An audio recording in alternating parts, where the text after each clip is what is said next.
Welcome to Citizen AY, the platform where we speak truth to power. Um, Today, we just need to do one or two things. I want to greet each and every one of you. Um, Today is a day I need us to start looking at things from the point of view of our own ancestors. Today is not Tuesday as we know it, although we've been told that, but we will have to make the changes as we go along. It is, to be exact, I'm gonna make sure you get the right date because we only have 4 days of the week. So Ojo Orunmila, Ojo Ifa, you see. So this is the second day of our week in Yoruba land. Um, Good afternoon and welcome to Season AY, the platform where we speak truth to power. Sorry about this. Let me just check that again. Don't quite know what happened there.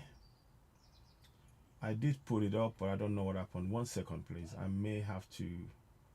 I thought I had, but I haven't quite done that.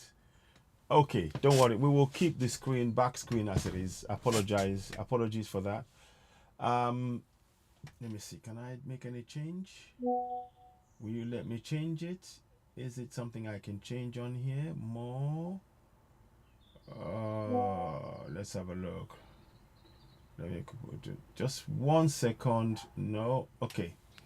I'm not very good at this, but we'll have to take the screen as it is. I wanted the screen to show you something, and I think you probably have it on the main topic.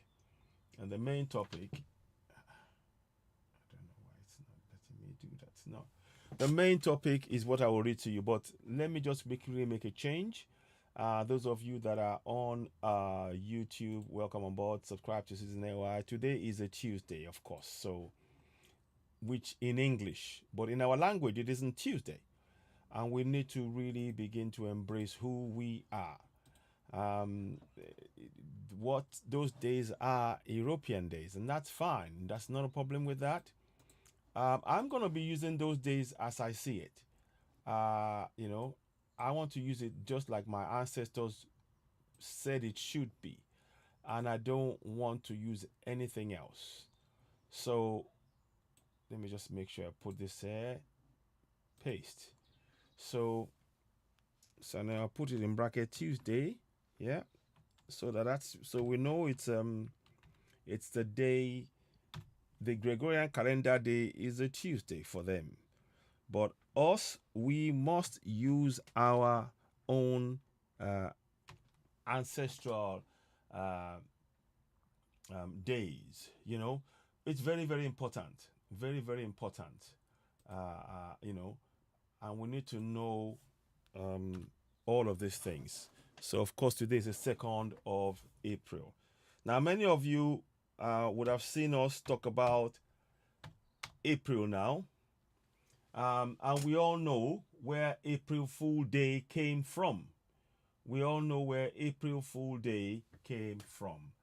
And what needs to happen is for us to just check something, do a background. Yeah, background. Sorry about that. Just check the background is fine. Yeah. Okay. Hang on a minute. Just checking what I'm trying to do here. That's the message I wanted you to see. There you go. So, good. We got that back. Now, let me do this now. You will see there it says after protest must come active participation in your local government to change the system. And in the picture you see people are, oh, you can't hear me. Oh. Okay, let me just check that. Can you hear me now? Can anybody hear me now? Can anyone hear me now? Maybe I pressed the button. Can anybody hear me now? Okay, it's gone off. I see that now. Okay. We will try one more time. If it doesn't work, I'll pull the other one. Thank you very much for that. Thank you for letting me know. So we will put that up. Just bear with me, those of you who are on YouTube. We're just trying to make sure we get the stuff on TikTok functioning. Can you hear me now? Hello, those of you on TikTok, can you hear me now? Can you hear me now? Let me know if you can hear me now. It's very important. We want to know that you can hear us loud and clear. Oh, good. Dynasty. Thank you very much. Thank you. Thank you. I appreciate you. Thank you for joining. You're watching Season the platform where we speak truth to power. Please don't forget, subscribe to us on YouTube. Follow us on TikTok, Instagram, X Space, Facebook. We really do need your support. Now, the program today, before we go ahead, I give praise and thanks to my ancestors. Orunmila, Oshun, Shango, Ọbàtálá, Ògún, Èṣù. I greet my ancestors. Without my ancestors, myself as a Yoruba man, I will not be here. I give all praises to my ancestors and I thank them and I honor them and I remember them because they are part of me. They are in my DNA and I want to make sure that I carry this forward so that the coming generation will remember our ancestors. It's very, very important. As many of you would have seen in part of my broadcast, thank you for the likes. Part of my broadcast the last few days, I talked about the fact that in Yoruba land, in Yoruba nation, we only have four weekdays. And those of you that are on YouTube, you will see a better experience. So if you do want to join us on YouTube, that's fine. We have 4 days. We have 4 days in our calendar. 4 days of the week, and those 4 days are meant to celebrate and to worship our orishas, our deities. But all of that has been changed. So we don't know who we are. We are not aware of who we are. But today's program, I will come and talk more about that, and I will give you further breakdown of how important that is. But today's program is about the protest. A lot of the problems that we're facing right now. So again, before I go ahead, so I once again give thanks to my ancestors. May them, I pray that they give us positive energy to be able to carry the program, today's program, and pass the message, just like they're instructing us to do, to awaken as many Africans, as many Yoruba people as possible, to be able to know we have rights and to be able to build a better continent for Africans, Yoruba included. Ashe, Ashe, Ashe. I thank you all. Welcome on board. You are watching Citizen AY, the platform where we speak truth to power. If you are joining us on YouTube, please don't forget to go and do what? Subscribe. Subscribe to Citizen AY, hit notification button, give us thumbs up, help us reach more people. And of course, those of you on TikTok, thank you very much. Now, it is good that people are protesting. So let me just read. The reason why I brought this up is Ondo farmers are protesting alleged farmland takeover by Chinese firm. Now, obviously, somebody somewhere has made I don't know what the government what plans they've made with Chinese firms. But in Ondo State, Ayedatiwa is the governor of Ondo State, and he needs to really answer the concerns of the people. But he will not answer your concerns if you just only protest. You see, one of the things that we've been getting wrong, and myself included, and we need to change this mindset. One of the things that we've been getting wrong is that we believe that a protest will solve will focus the mind of those who we want to listen to us, and they will do what they need to do. No. We have got to understand that a protest is only the start of the process. Did you hear me? A protest is only a start of the process. After protest, we must have something in place in every community, and that is what I'm about to talk about here today. And everything I'm saying, please, it all relates to wherever there's any problems in our society that we want to fix in terms of our governance. So, for example, this also relates to the budget padding, where we are calling a town hall meeting. We are calling for a town hall meeting in all 109 constituency, where the senators must answer the questions from the community members. So you can now see that it is very important that we have that that organized community. And what do I mean by organized community? After the protest, you need to now form yourselves within your community. You have to have one. You have to have a community association group or a local local association group where everybody is in that group. If you go to the protest, don't just go to the protest alone. You need to continue. Those of you in that protest now need to form yourselves into groups, local community associations. Make sure you are aware of your rights, such as I am going to read right now. You need to be aware of your rights. Because if we're going to solve this problem, we need to change how we approach the problem. And we have to have a solution-oriented approach. A solution-oriented approach to solving our problems. Many of us go and say, oh, we want the government to solve the problem for us. They are not going to solve the problem.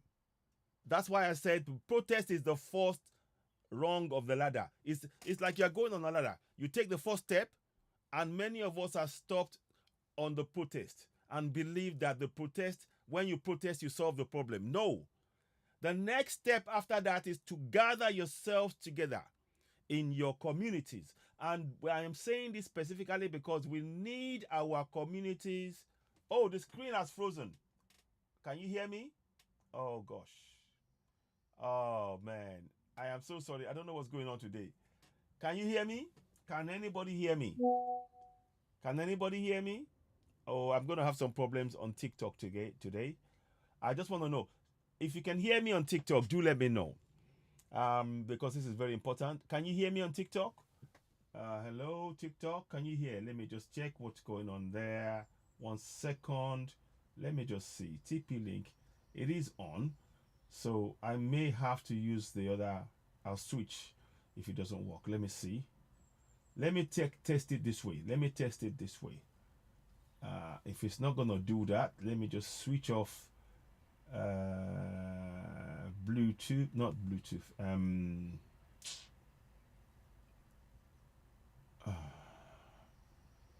Beg your pardon. I'm just testing something. So just give me a minute, please. Trying to make sure this works. Because it is giving me some sort of problems. Wi-Fi. So I'm going to switch off Wi-Fi for a minute. And let me see if it connects automatically on my own page. Yeah. Okay. Good afternoon. Welcome to Season AY, the platform where we speak truth to power. Can you see me now? I hope you can see me. I hope it's those of you on TikTok, can you hear me? It's important. I want to know if you can hear me. Is that working okay? I've switched the broadband now. So I'm hoping that those of you on TikTok, you can hear me. So, like I said, one of the things that we need to understand in solving our problems, we need to understand that you can hear us. Thank you. Chukwuemeziana. Nana. Yeah, Chukwuemeziana. I think it is correct. So I hope I'm saying it correct. Thank you very much. So one of the things that we have to begin to do, we need our communities on ground across the whole of Nigeria to take control of their own, of the government, to take control of their community. Many people, we've been programmed to believe that the government will do it for us. But we forget one thing. Unless we put pressure on the government using the powers we possess, nothing will change.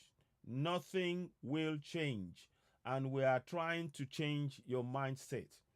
So, protest is good. There's no doubt. Protest is good. In fact, I am really glad. The more the protest, the merrier. But please, when you are going to have a protest, I need you to have it in your mind that it is not about just protesting and leaving the problem there. When you are going to go to protest, you are planning to solve your problem. Protest is just one part of solving the problem. So now you go and protest. Okay. So we are going on protests, and then you say, we protest, we want things to be changed and all of that.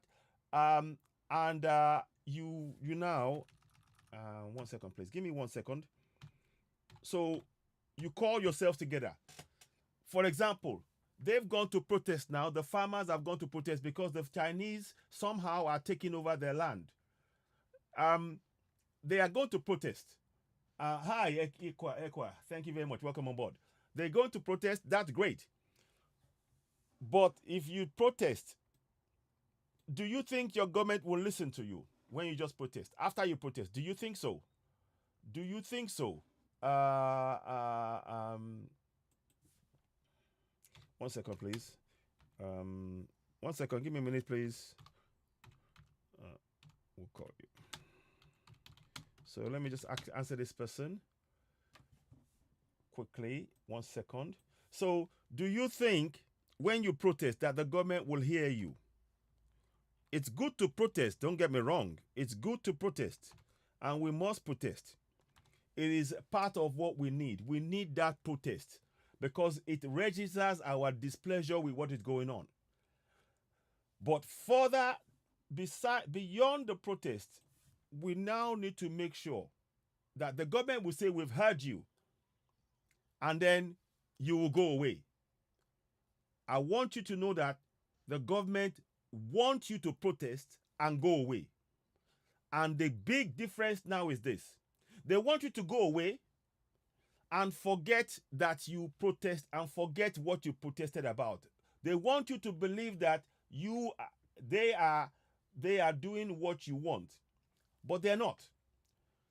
And they want you to wait for your for all of the momentum for the protest to die down, and then you will then have to start the process all over again.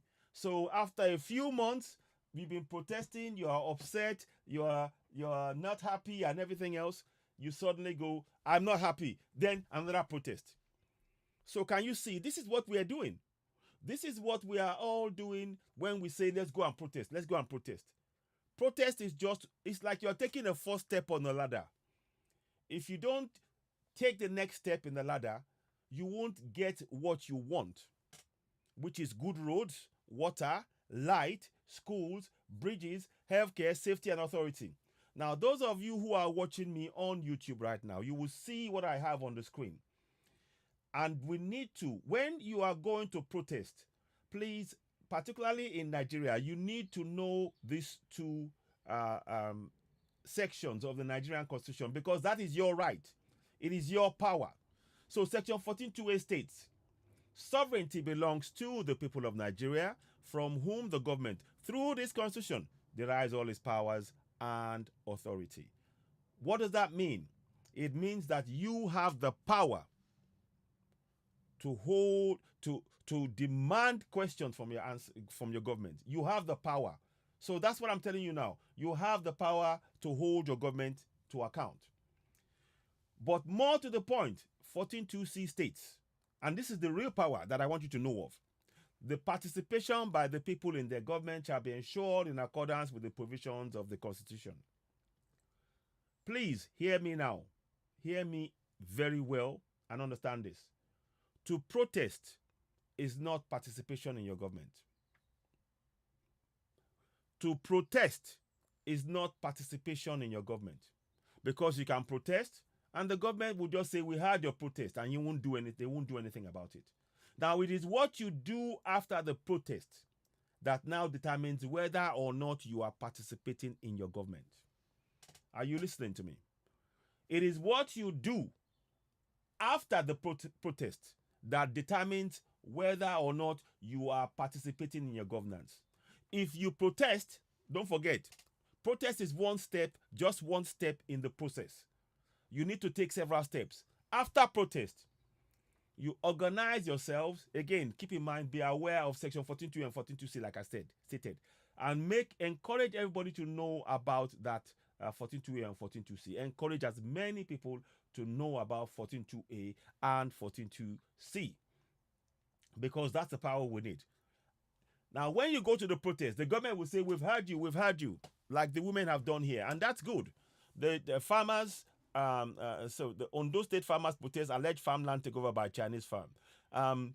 Now, the next step is, after the protest, you now need to sit down and go, okay, we protested about something affecting our community. It is affecting our community. Now, what do we want to happen? What do we want to happen? Okay, in the case of the farmers here, they want the government to stop the Chinese farm taking over their land. Okay, so that's what they want to do. So they need to come together and have a meeting after the protest. They have to have a meeting after the protest where they now say, okay, we protested that we want our farmland back. The government and people, they heard us, but we want to make sure that the government are going to do what we want. So to do that, all the farmers in those areas in Ondo State will come together, call a meeting. They call what is called a town hall meeting. You now call for a town hall meeting. And all of you that were at that protest, it is important that you come to that meeting. You call a town hall meeting. So, for example, if this was in a local government area, that local government area, everybody that went to the protest must have a register. You have to register yourselves as members of that local community. And with that, you now say, okay, you are going to call a town hall meeting discussing the land that the Chinese are taking over from you. You call for a town hall meeting with your local government chairman, your state House of Assembly members, your House of Reps, your senators, and even your governor. You will write to them and demand for a town hall meeting. The reason why I read to you section 14.2a is for you to know that you are sovereign. Every single person that protested, you are a sovereign. And your sovereignty is expressed under 14.2a, which you see on the screen. Sovereignty belongs to the people of Nigeria, from whom the government, through this constitution, derives all its powers and authority. So, as a protester, yes, you protested, but you have superior powers. And those powers are that your government, they derive powers of governance from you in your community. And because of that, you have the power to question the government using section 14.2c. The participation by the people in their government shall be ensured in accordance with the provisions of this constitution. So that means now that you are now using the powers within the constitution to question your government. So those farmers now that are worried that the Chinese are going to take over their farms and they got people over there, they call the town hall meeting and they demand for those politicians who made those decisions for the farmers. So whoever it is they call in, so you call your local government chairman, state assembly member, House of Reps, Senate, all of that. Let me say again, local government chairman, state House of Assembly members, House of Reps, senators, governors. You call a meeting. Now, keep in mind, I would like you to memorize section 14.2a. And also, by the way, this is going to be in English. So in Ondo State, for example, the Constitution, I have translated it into Yoruba. The 14.2a is in Yoruba. So I'll read the Yoruba one first. And for those of you who are following us on YouTube, I'm going to just see if I can get you the Yoruba one out in Yoruba. Now, there you go. So it's coming up now. You see it. And as I read it, I'm going to read it to you in Yoruba. Because the people who are on the screen, the people who are complaining to the government are from Ondo State. So they speak Yoruba. Many of the farmers will not be speaking in English. So they will not be able to have a good command of English to know their rights or to say it to those in government. But you need to memorize this, and I'm urging us, as many of us, to memorize this. So I'll say it in Yoruba. The power you possess, agbára àṣẹ àti àṣẹ tẹni, ìjọba jẹ́ ti àwọn ènìyàn Nàìjíríà láti ọ̀dọ̀ ẹni tíjọba nípasẹ̀ òfin orílẹ̀-èdè ń gba gbogbo agbára àti àṣẹ rẹ̀. So in English it means sovereignty belongs to the people of Nigeria, from whom the government, through this constitution, derives all its powers and authority. So that now shows you that as a sovereign, you have the right to call your local government chairman, state of assembly members, House of Reps, senators, and governors to a town hall meeting, and they cannot refuse. Because why? Under section 14.2c, I'll read it again in Yoruba. In Yoruba, it states, ìkópa àwọn ènìyàn nínú ìjọba wọn gbọ́dọ̀ rí dájú ní ìbámu pẹ̀lú àwọn òfin orílẹ̀-èdè yìí. So in English, it means the participation by the people in the government shall be ensured in accordance with the provisions of this constitution. So now, please help us share this broadcast. Don't forget you're watching Citizen AY, the platform where we speak truth to power. We'll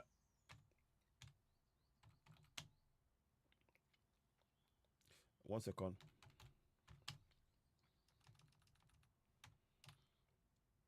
One second, please.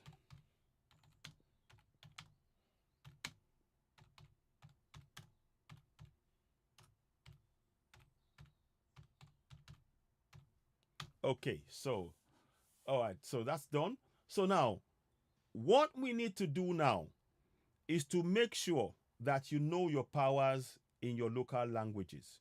And that is why, if you are watching me on YouTube, you will see that I've translated the Constitution 42 and 42C in our local languages. And by the way, you can also download those sections up to section 14.2C, 53, section 53 of the Constitution. It's all in Yoruba on www.citizenay.org. It's on there live right now. Let me just, for those of you who may be watching us on YouTube, I'll just give a pardon.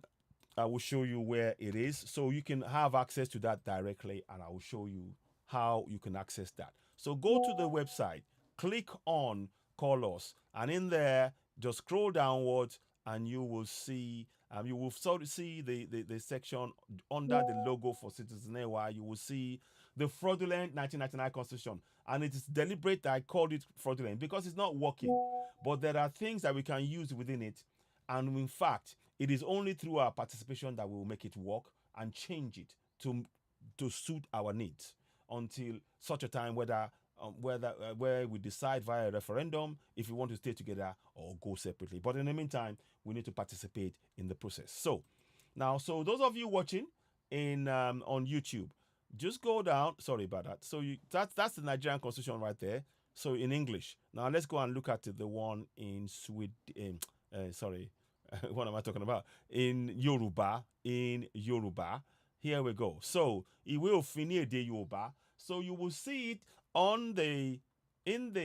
again, those of you who are, that's why if you're watching me on TikTok, please do me a favor. Go ahead and subscribe to Citizen AY on YouTube also, so that you can get a more interactive view of what I am showing to those who are following me. But I'm just going to talk you through it. So when you go onto the website, www.citizenay.org, you will see the Nigerian Constitution, which says Iwe Ofin Nigeria Ni Ede Yoruba 1999. So you go straight down, and I will show you on there the section 14.2a is on there as I speak.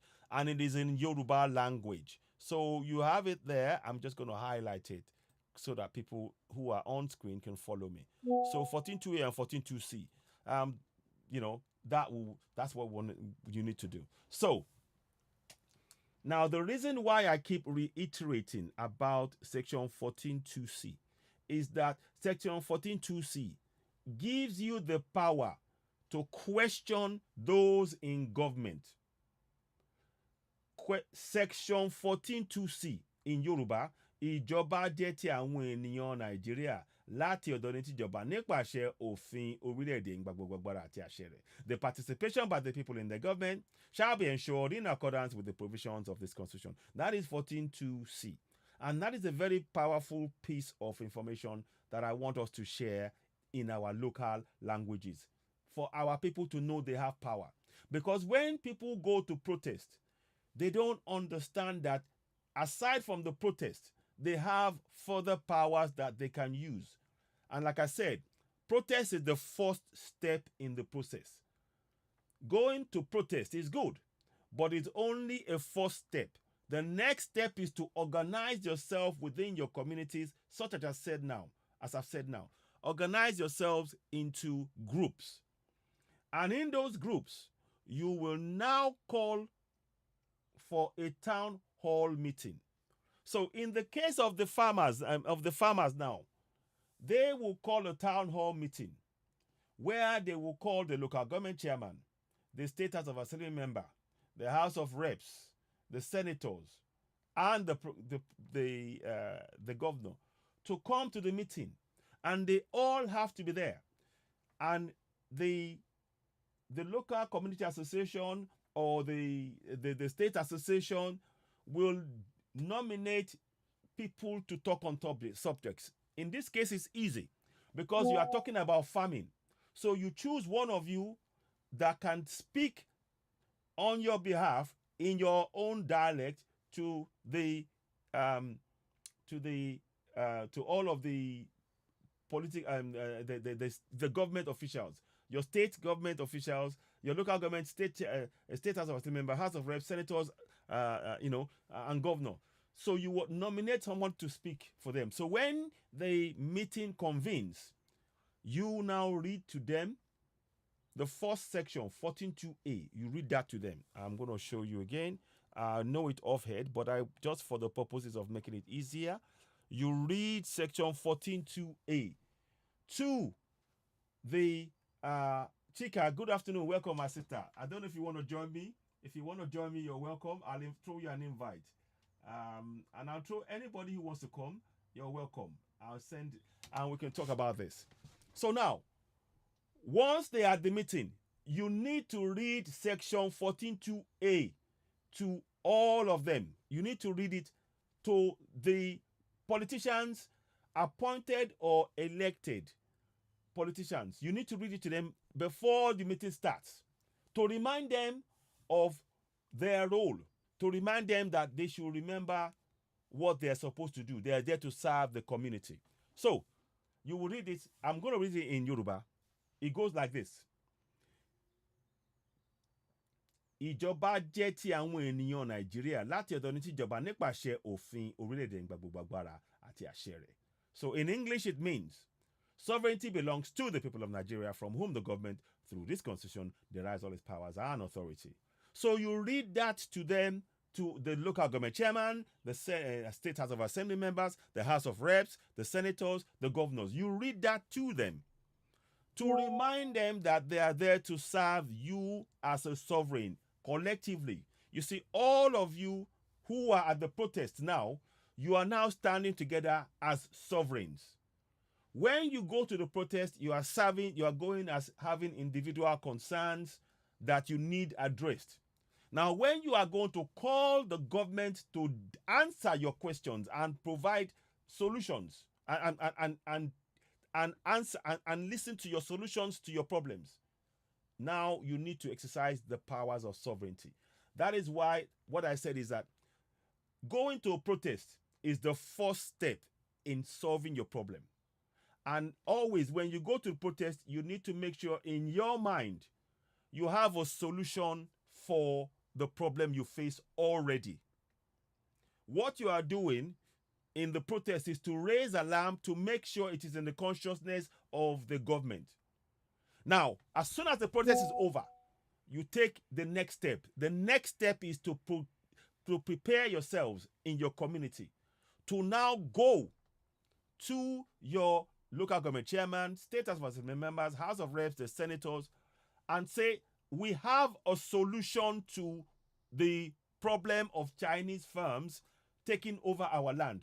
And here is the solution.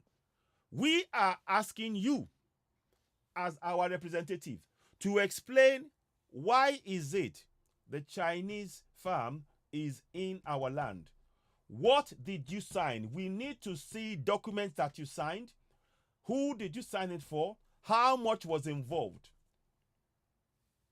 You see now that this is now a better way. They will not be able to escape that process. They will not be able to evade your answers because you told them at the beginning in your language. And many of you understanding that. And that's the key thing, understanding that you are sovereigns. Ìjọba jẹ́ ti àwọn ènìyàn Nàìjíríà láti ọ̀dọ̀ ní tìjọba nípasẹ̀ òfin orílẹ̀-èdè yín gba gbogbo agbára àti àṣẹ rẹ̀.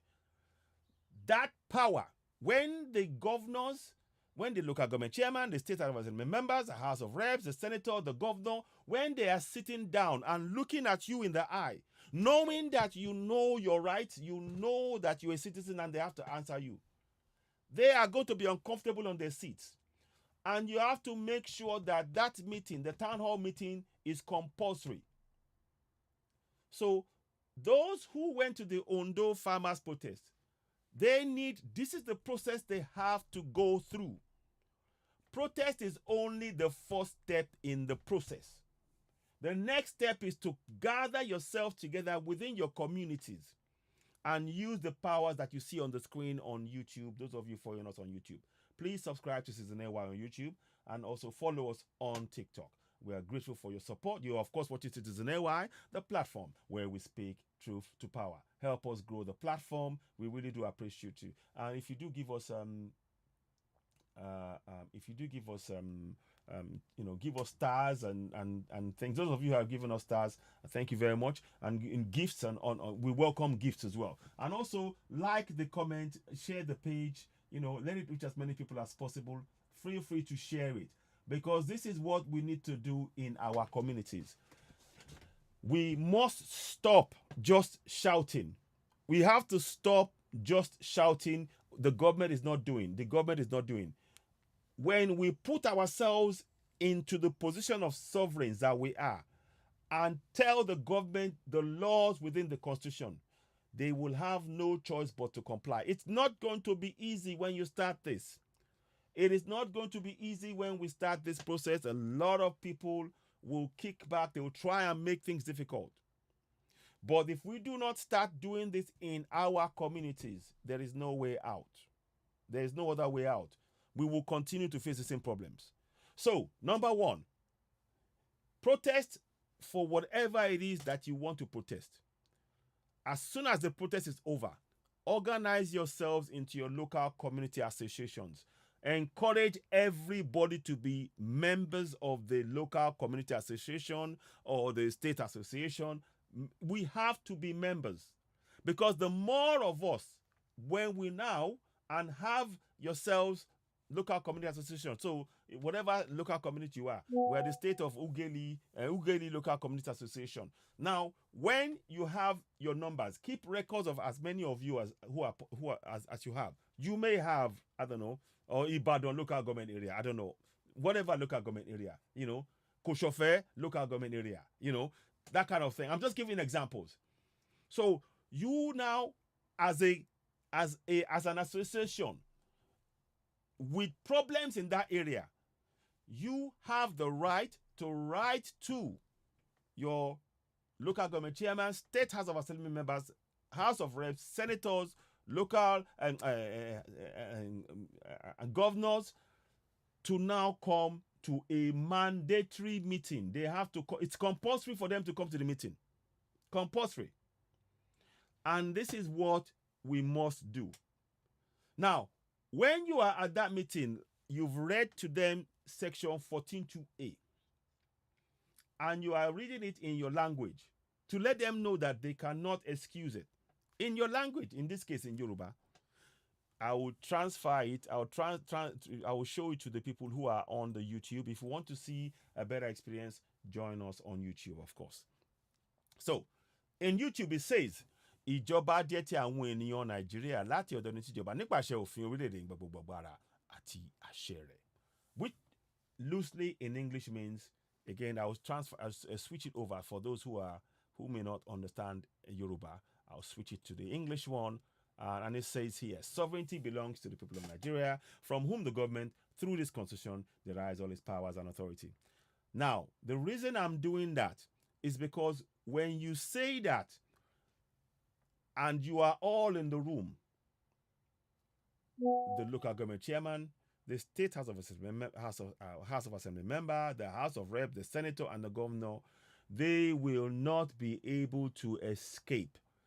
They will know that you know your rights and you are perfectly legally supported by the Constitution in questioning them, and they have to answer your concerns. So now, you now table to them, local government chairman, now we've told you that we are the sovereigns. We are asking you a question. Why are the Chinese farms in our area? What have you signed? You now have the right to demand, and they have to answer you what document they signed in that area that enable the Chinese to come and take your land. And once they will have to show you and how much they received. Now, once you start asking that question, they don't want to hear, they won't want to answer you. But now you say to them, we as a community, we are the sovereigns. And you've got to seek our permission for you to give away any part of our land because we are sovereigns. You can say that. We have to seek permission. We have to be part of the process. The fact that you did not communicate with us before doing this has impacted our lives. We are being impacted by the actions you've taken. And as sovereigns, under Section 14.2a, that states sovereignty belongs to the people of Nigeria, from whom the government through the Constitution derives all its powers and authority. That shows you that we are the sovereigns. You cannot leave us in an impossible position. Furthermore, we have, by calling this meeting, we are exercising our right to participate in our governance as stated under Section 14.2c. That states, again, I'll read it in Yoruba and then I'll translate it to English.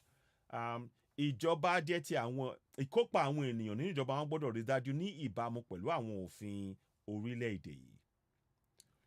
So, loosely, that means in English, the participation by the people in the government shall be ensured in accordance with the provisions of the Constitution. We are mandated to participate in the process, particularly as it is impacting our lives. Our protest was to let you know that we are not happy. Now, we are now exercising our powers as sovereigns to tell you the solutions that we are going to profess, and you have to go away with those solutions. And we will give you a week to come back to us to solve the problem. Now, can you now see that's a different process right there? You are exercising your powers as a sovereign. Now, many people have been saying to me, I'm not interested in Nigeria. I want to break up. I want to leave. I want Biafra. I want Yoruba Nation. I want this. I want that. It's fine. You want it. But I'm afraid to break away from Nigeria, you have to be part of a process. That's the reality of it. You cannot wake up one day and say, today, we in Yoruba land, we are breaking away from Nigeria. It won't work. We've tried it. I know what I'm saying. I know. I was part of Yoruba Nation. I am still part of Yoruba Nation. I was part of the people. I reluctantly supported a referendum that was carried out in Yoruba land by, many of you will know this name, Onitiri, Dupe Onitiri, and all of that. We reluctantly supported the notion to go for a referendum from among Yoruba people. The problem with that situation is that once the government is not involved in allowing, accepting, and recognizing that referendum, they are not going to recognize the result. And that is what happened. The federal government did not recognize the result of the referendum that we put in place. So, as passionately as we Yorubas wanted Yoruba Nation, believing that if we say a referendum, that's what's going to happen, it's not. We failed to, if we had done that, if we had actually gone through the process, which is what I'm saying now, of participating in the government, what we should have done is to make sure that there is a clause in the Constitution that guarantees for a referendum. Now, that means that if we call for a referendum, the government will have to do it for the whole nation about whether or not to be part of Nigeria, or does any part of the nation want to leave? And that will now mean that that referendum is binding. As it stands now, the referendum, Olugbedu, my brother, welcome on board. I can add you if you want. Please do comment. Invite. Okay. Yeah. Okay, I'll invite anybody who wants to join. You're welcome to join. So now, because the Yoruba Nation, yes, we are passionate. Yes, we are. Oh, I want Yoruba Nation. We just tell them we want Yoruba. It will not work. The same thing applies to our protest. After the protest, we need to organize ourselves. We need to prepare and participate in the process. If we do not participate in the process, then they will carry out injustices. And even though we have the powers that are used on the screen, because we did not participate in the process, we will be cheated.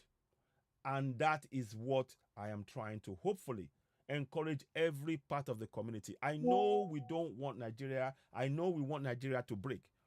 But for as long as Nigeria is one, we must participate in the process using the powers we possess. And the more of us that does that, the more difficult it becomes for the government to carry out corruption. Let me say that again. The more of us that participate in the process and scrutinize what they're doing on a monthly basis, the more difficult it becomes for the government to carry out corruption at any stage, be it local, state, or federal, or constituency-wide. It becomes impossible. And that is what I want us to really understand. We need to ensure that every community, we set up monthly town hall meetings across the whole nation. Let me put it this way. Many communities will go to church and a mosque without fail.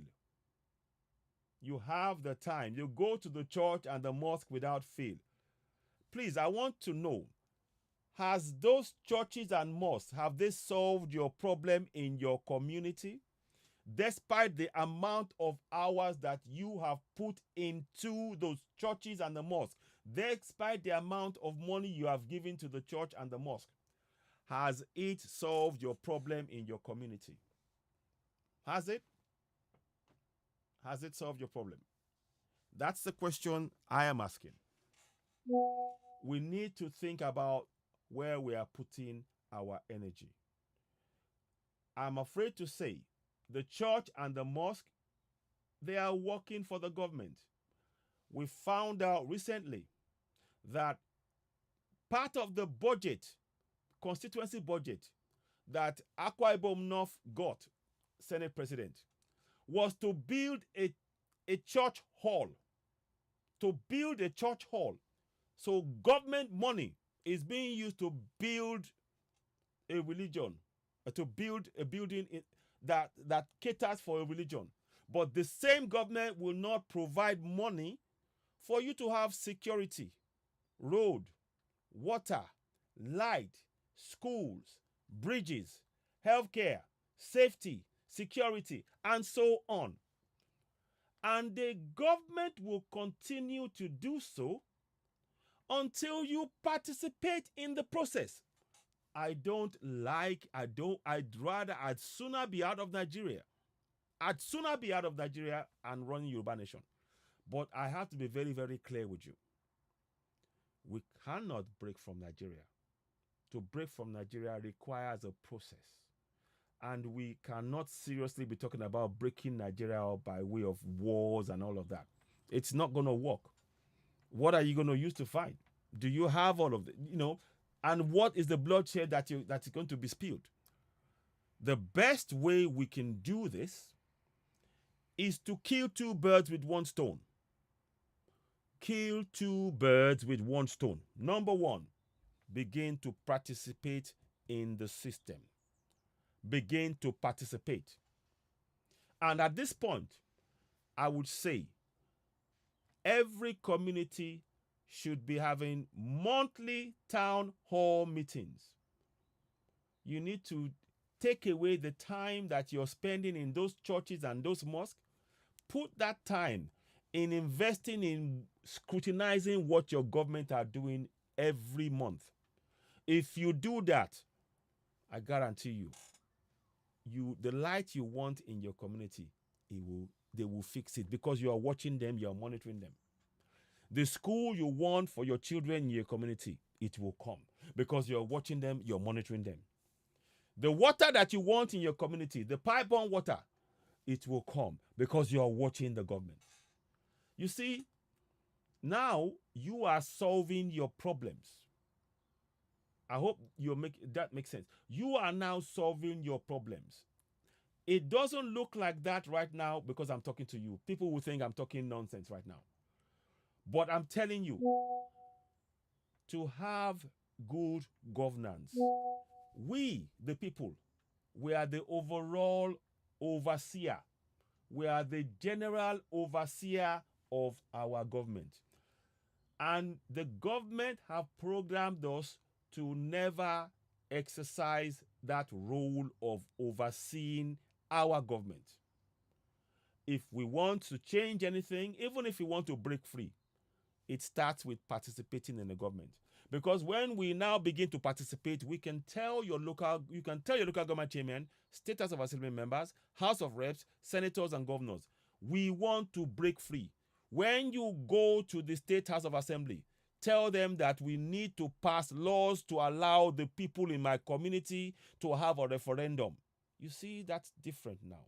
Now you are instructing the people you elected to work on your behalf.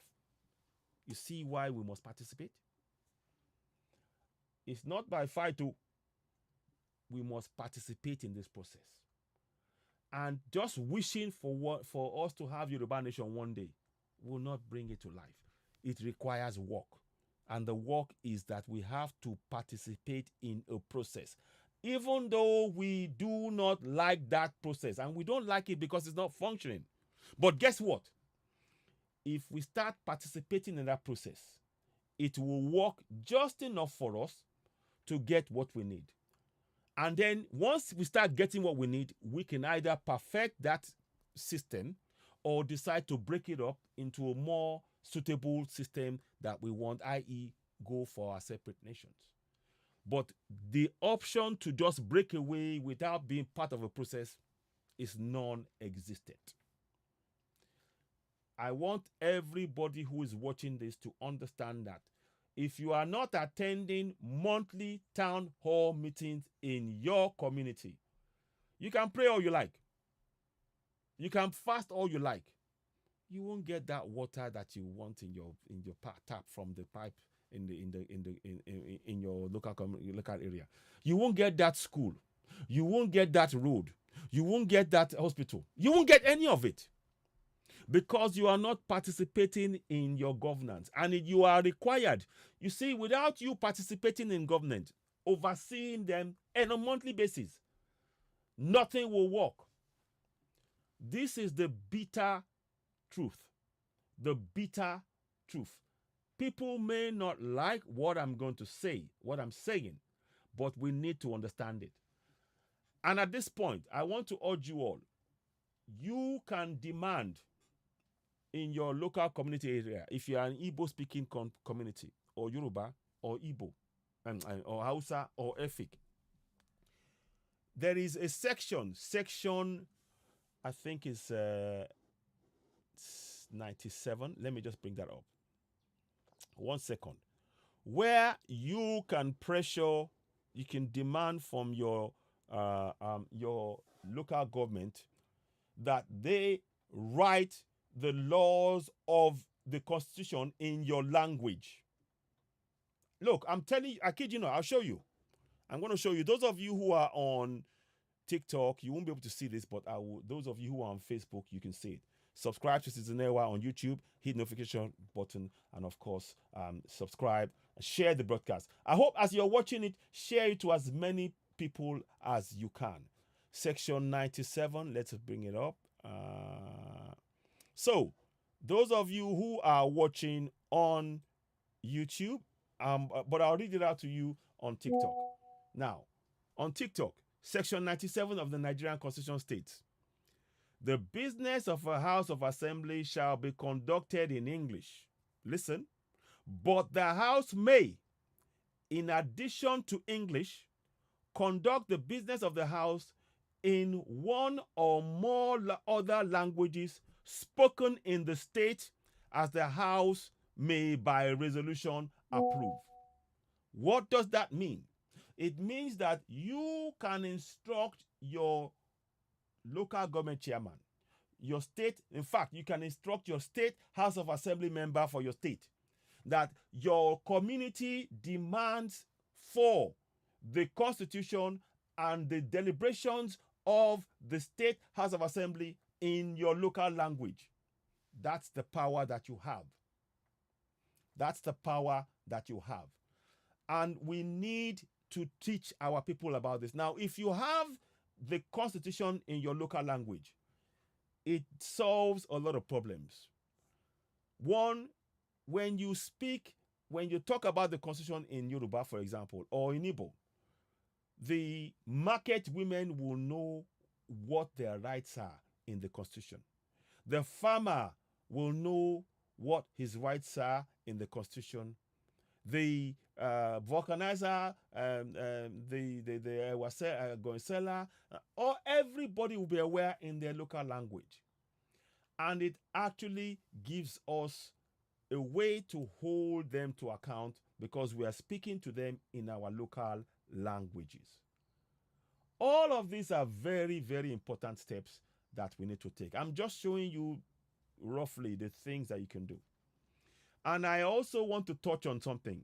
I am going to go to section 69 of the 1999 Constitution, and I'm going to show you something. Those of you who are on TikTok, you won't be able to see it, but I'll read it to you. But those of you who are on Facebook, you can see it right now. I'm going to translate that into Yoruba as well, but it just, there's a lot of work that we're doing. So we're going to section 69. And we're going there because many of you think that your senators and House of Reps can get away, that you have nothing. You cannot control your senators or your House of Reps. Many people believe that they don't have the powers to hold the senators or House of Reps accountable. That's because we have not had that information. I'm going to try and read it in Yoruba as well. Actually, let me do this.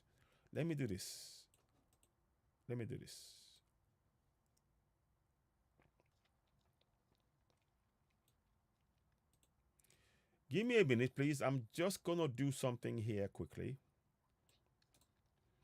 I want to quickly get something in place because I need you to understand. I'm going to read it in Yoruba.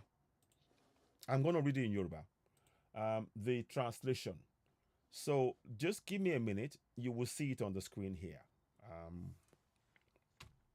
I'm going to endeavor to translate it as I speak to you because I'm going to read the Constitution in Yoruba.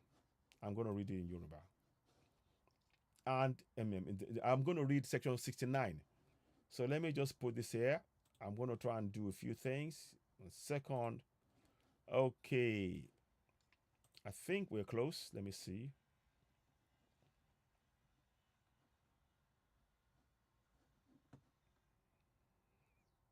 Okay, I'm going to do a loose translation. I'll have to do that later on. It's going to take me some time to. So I will read to you section 69 of the Nigerian Constitution. Now, those farmers, those who went to protest, you can recall those senators and House of Reps. You have the power to do so. I'll endeavor to translate it loosely into Yoruba, or So, Section 69 says that tí àwọn alága ìdìbò tán bá ti gba ìwé àìṣedáadáa tí gbogbo aráàlú ti fọwọ́ sí lórí òṣèlú tí inú wọn ò dùn sí lọ́wọ́ àwọn aráàlú, tán bá ti gba ìwé yẹn, wọ́n máa wá ṣe 1 minute o.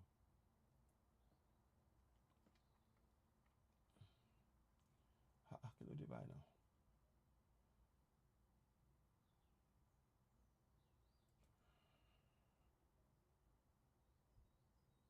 Oh, sorry.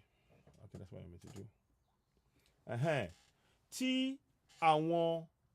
Tí àwọn alága, tí àwọn ará àdúgbò tán bá ti kọ ìwé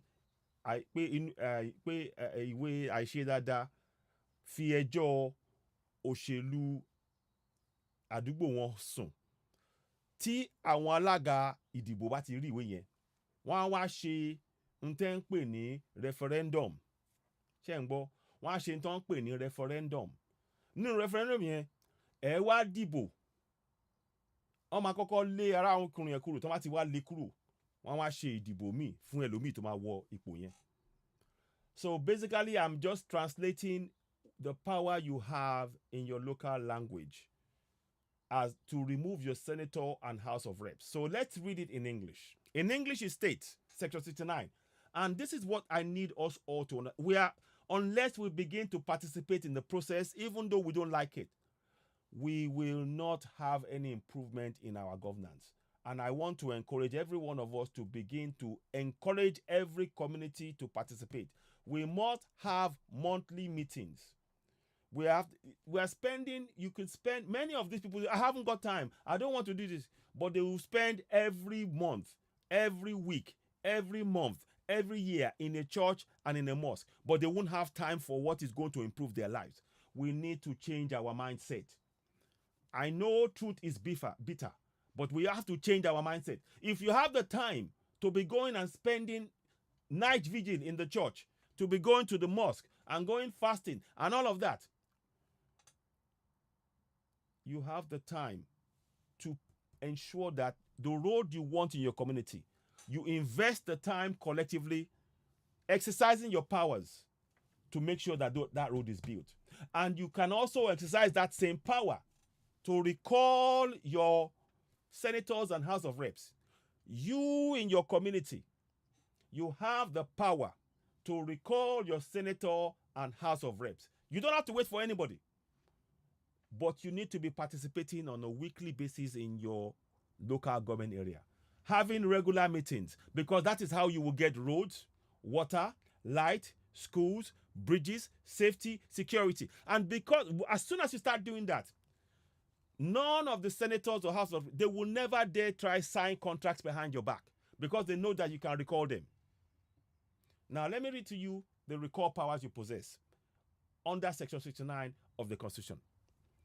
A member of the Senate or House of Representatives may be recalled as such a member if there is presented to the chairman of the Independent National Electoral Commission a petition in that behalf signed by more than one-half of the persons registered to vote in the member's constituency, alleging the loss of confidence in that member. Now, do you see why it is in your own interest to be part of a community? Because when you work together, that's why I keep talking to you about we need to encourage our people to form local community associations. And don't allow the politicians to infiltrate you. You have to make sure that you are watching that the people who are members of that community are people who are really working to see you have good roads, water, light. Because they will try and do it. That is why when you go to the protest is just a first step in the process. The next step is the organization that I'm showing you that we need to do. I'll come and do some more steps about that. Like I said, so you finish your protest. That's just the first step in the ladder. The next step, organize yourselves. Have your name and number, record everything together, gather yourselves together, talk about what you want to happen next. Have a meeting, discuss. What do you want when we get to this meeting? What do we want to achieve at this meeting? What do we want the government to do? How do we want to do it? Right. In the meeting, you are now there as a sovereign because under section 14.2a, ìjọba jẹ́ ti àwọn ènìyàn Nàìjíríà láti ọ̀dọ̀ ní tìjọba nípasẹ̀ òfin orílẹ̀-èdè ìgbà gbogbo agbára àti àṣẹ rẹ̀. You are a sovereign. You call a town hall meeting. You must hold, in fact, you must hold regular town hall meetings. You must hold in every community. If you want to fix your water, your light, your road, your schools, your bridges, start having regular monthly town hall meetings. But I'll come back and explain on that one later. Now, once you've now written a letter on behalf of you now, your association now writes a letter demanding the presence of your local government chairman, your state House of Assembly members, your House of Reps, your senators, your governor. You are requesting their attendance. At that meeting, you read to them section 14.2a. Ìjọba jẹ́ ti àwọn ènìyàn Nàìjíríà láti ọ̀dọ̀ ní tìjọba nípasẹ̀ òfin orílẹ̀-èdè ìgbà gbogbo agbára àti àṣẹ rẹ̀. It does two things. They are hearing you read their responsibilities to you, the citizens, in front of them. You voted them in. They are going to be uneasy in their seats. They are going to become uneasy in their seats. Because the next thing after that is you will be asking them questions. You have a right to ask them questions about how much budgets that they received for your community. Who are the contractors? How much of the work has been done so far? What is the balance? And what more projects is coming? You as a community can ask that question. And like I told you, the House of Reps and the senators, you can recall them. You can recall them. And I believe that same goes for the State House of Assembly members as well. Let me just quickly check. I believe that goes for the State House of Assembly members as well. Let me see. You know what? I'll leave it on here and let me just confirm briefly. I'm going to do something on this side whilst I'm just check. I just want to check something. Just want to do that. I believe there is something and I want to read that to you. I need us all to share this information. Please, just wailing and saying the government is bad has not led us anywhere. We cannot change the constitution without participating in it. Let us begin to participate. Even though we hate the process, I get it. But it needs us to monitor what's going on. In every community, we need to start having monthly meetings with our local government chairman, state House of Assembly members, House of Reps, senators, and they cannot refuse it because you are the sovereign. They cannot refuse it. You are the sovereign. Please share this broadcast. Subscribe to Citizen AY, the platform where we speak truth to power. 1 second, please. Can a State House of Assembly member be recalled? Yeah, let me see. I'm sure it can, but I'm just trying to see. I'm doing this a shortcut route. So I believe they can be recalled. I'm trying to show you because you feel powerless. Many of us feel powerless in the face of our governance, but I'm here to show you that you have power. The question now is how to harness that power collectively, community by community. So State of Assembly member be recalled. And I'm showing you the tools that you can use to achieve this. It's not going to be easy. But look, our backs are against the wall now. Now we need to start taking collective action together. Forget this praying nonsense. Can a State of Assembly member be recalled? Yeah, I'm just trying to check that. I think it is. There's a section. Hang on a minute, sorry. Okay, let me go back.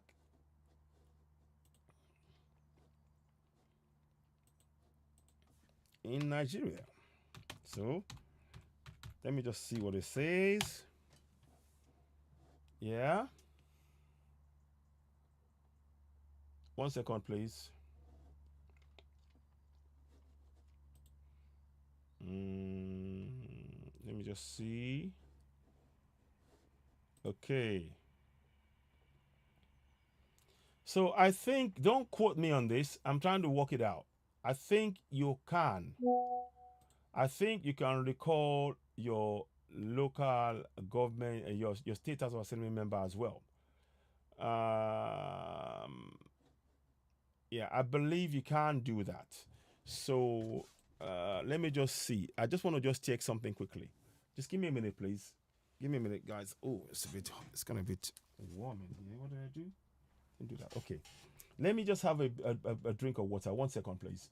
Just need to have a drink of water. So, look, ladies and gentlemen, prayers is not the solution. No. You see that I'm not here talking to you about prayers. Prayer as a Muslim or Christian is a hindrance to your development. I showed you a video the other day on my platforms where many Europeans don't believe in religion to run their lives. When they were asking them, are you Christian? They say no, no, no. And that's the reality. That is the reality. And we need to wake up. We need to wake up. Let me just check this thing. I want to quickly just check. I believe there is a State House of Assembly, and I want to make sure that there is something you can do with that. A National Assembly, no. There is State House of Assembly rules, and I want to read that section. I've read to you the National Assembly, and this is because you need to know the powers you possess. Many people have felt that we didn't have the powers, but I'm here to tell you have the powers. And those in government, they don't want you to know the powers. And we are here exposing and shining a light on those powers.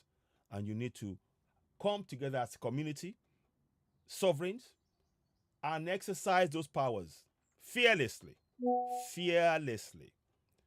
That is why the government is trying to create an atmosphere of fear so that you never come together enough to confront injustice. Well, you have no other choice now. You have no other choice. You need to have monthly meetings. I'm going to make a list, a checklist. I'll be drawing up a checklist that every community must take hold of.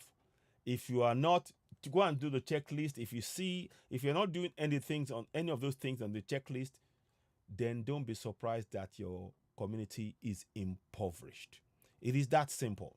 I'm sorry to say this, but unless we start doing things to improve our lives together, and don't wait for somebody to come and do it for you, we must encourage our community to become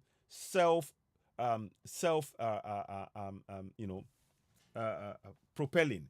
Propel yourself forward using the powers you have to hold those you elect into office to account.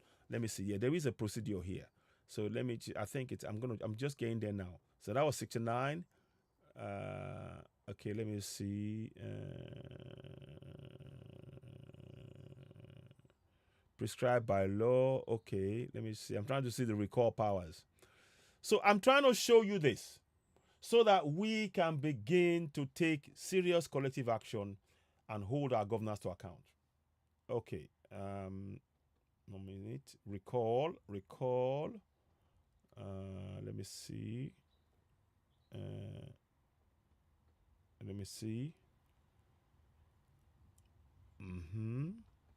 No. Okay. Here we go. Section 110 of the 1999 Constitution, I knew it was there. You can recall your State House of Assembly member. You can recall your House of Reps. You can recall your senators. State House of Assembly members, there is a presented chairman of the Independent National Electoral Commission on behalf of the signed more than one half of the persons. You see, now you need to have yourselves in as a community, because to be able to exercise that power, more of you have to stand together.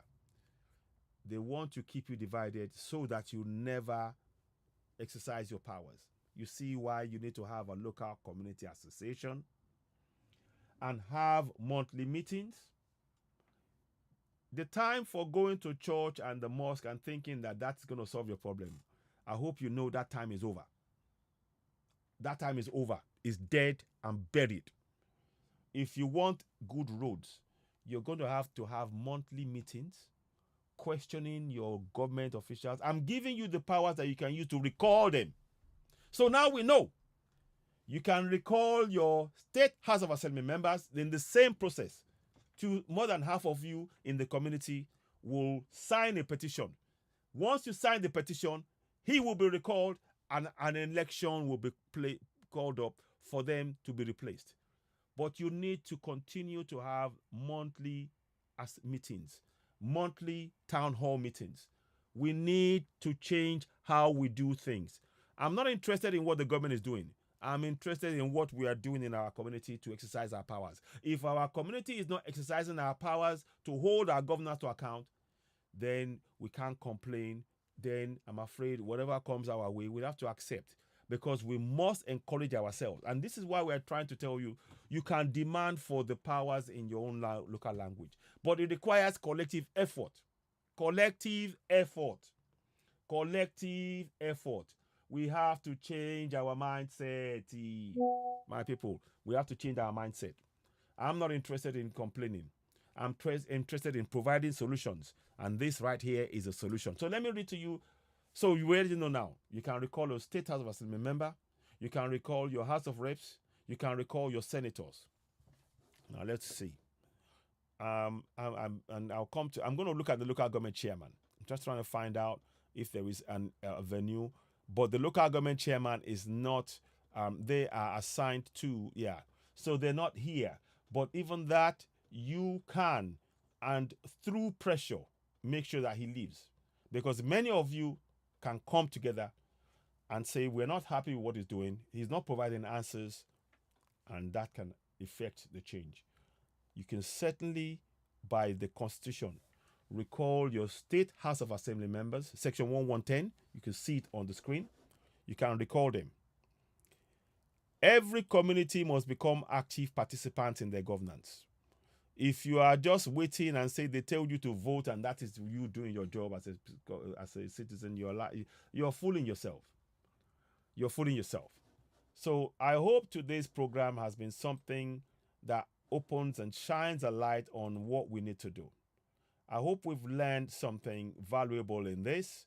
I hope many people will take on board what has been discussed thus far and not allow for our governance to combobulate us or to put us in a fear mode. You have powers. I've told you now, you can remove your State House of Assembly member as long as more than half of you write a petition to remove him. You can remove it's the same thing applies to your State House of Assembly member, House of Reps, and your senators. You can remove these people. It's very, very important that we begin to take this collective action. I just want to check something as I'm going on here. We must no longer accept this state of affairs where we're being told, oh, this is not going to happen. We can only accept that. And you know, one second, please. It's very, very. So please, those of you watching us, endeavor to share our broadcast. Help us reach as many people as possible. What we're trying to do here is to change our mindset. It's not going to change with us going to any church or any mosque. If they believe that by going to a church and a mosque you are improving things, you are making things worse for you. You're making your life, making your lives, more difficult. And we have to begin to hold our governance to account. It is not acceptable. It is no longer acceptable. It is no longer acceptable that we watch our governance, allow our governance to completely oppress us in our own land, and then we refuse to exercise our powers. We've been conditioned to behave that way. I need you to understand that. We've been conditioned to behave that way since the age of 4. Since the age of 4, we've been told to either go to the church or to the mosque. The government has not taught us about our own constitutional laws from the age of 4. But from the age of 4, you are taught about the Bible and the Quran to put fear in you. We're here to dispel those fears. We are here to dispel those fears. It's very, very important that all of us take on board what is being said here. And a quick recap again. It's good to protest. Great. It's good to protest. But after the protest is just as important. The steps we take after the protest is just as important. The protest is there to make a big noise, to raise awareness. But after you raise the awareness, what are you going to do with that awareness? What are you going to do with that awareness? That is where what I've talked about before, having a town hall meeting. Let me see if I've got, I think I have a spreadsheet that I've done here. Let me see, do I have it? And it talks about, you will see in the town hall, I haven't got it here, but I'll talk about it anyway. To have the town hall, it requires you all to be members of your local community association. And you have as many of you with the same concerns. What do we want achieved? We have no road. For example, there's no road in our area. There's no water. There's no light. There's no schools. So the community, your association, those are the reasons why the association is coming together to solve that problem. It's about solving the problem that impacts all of your lives in your community.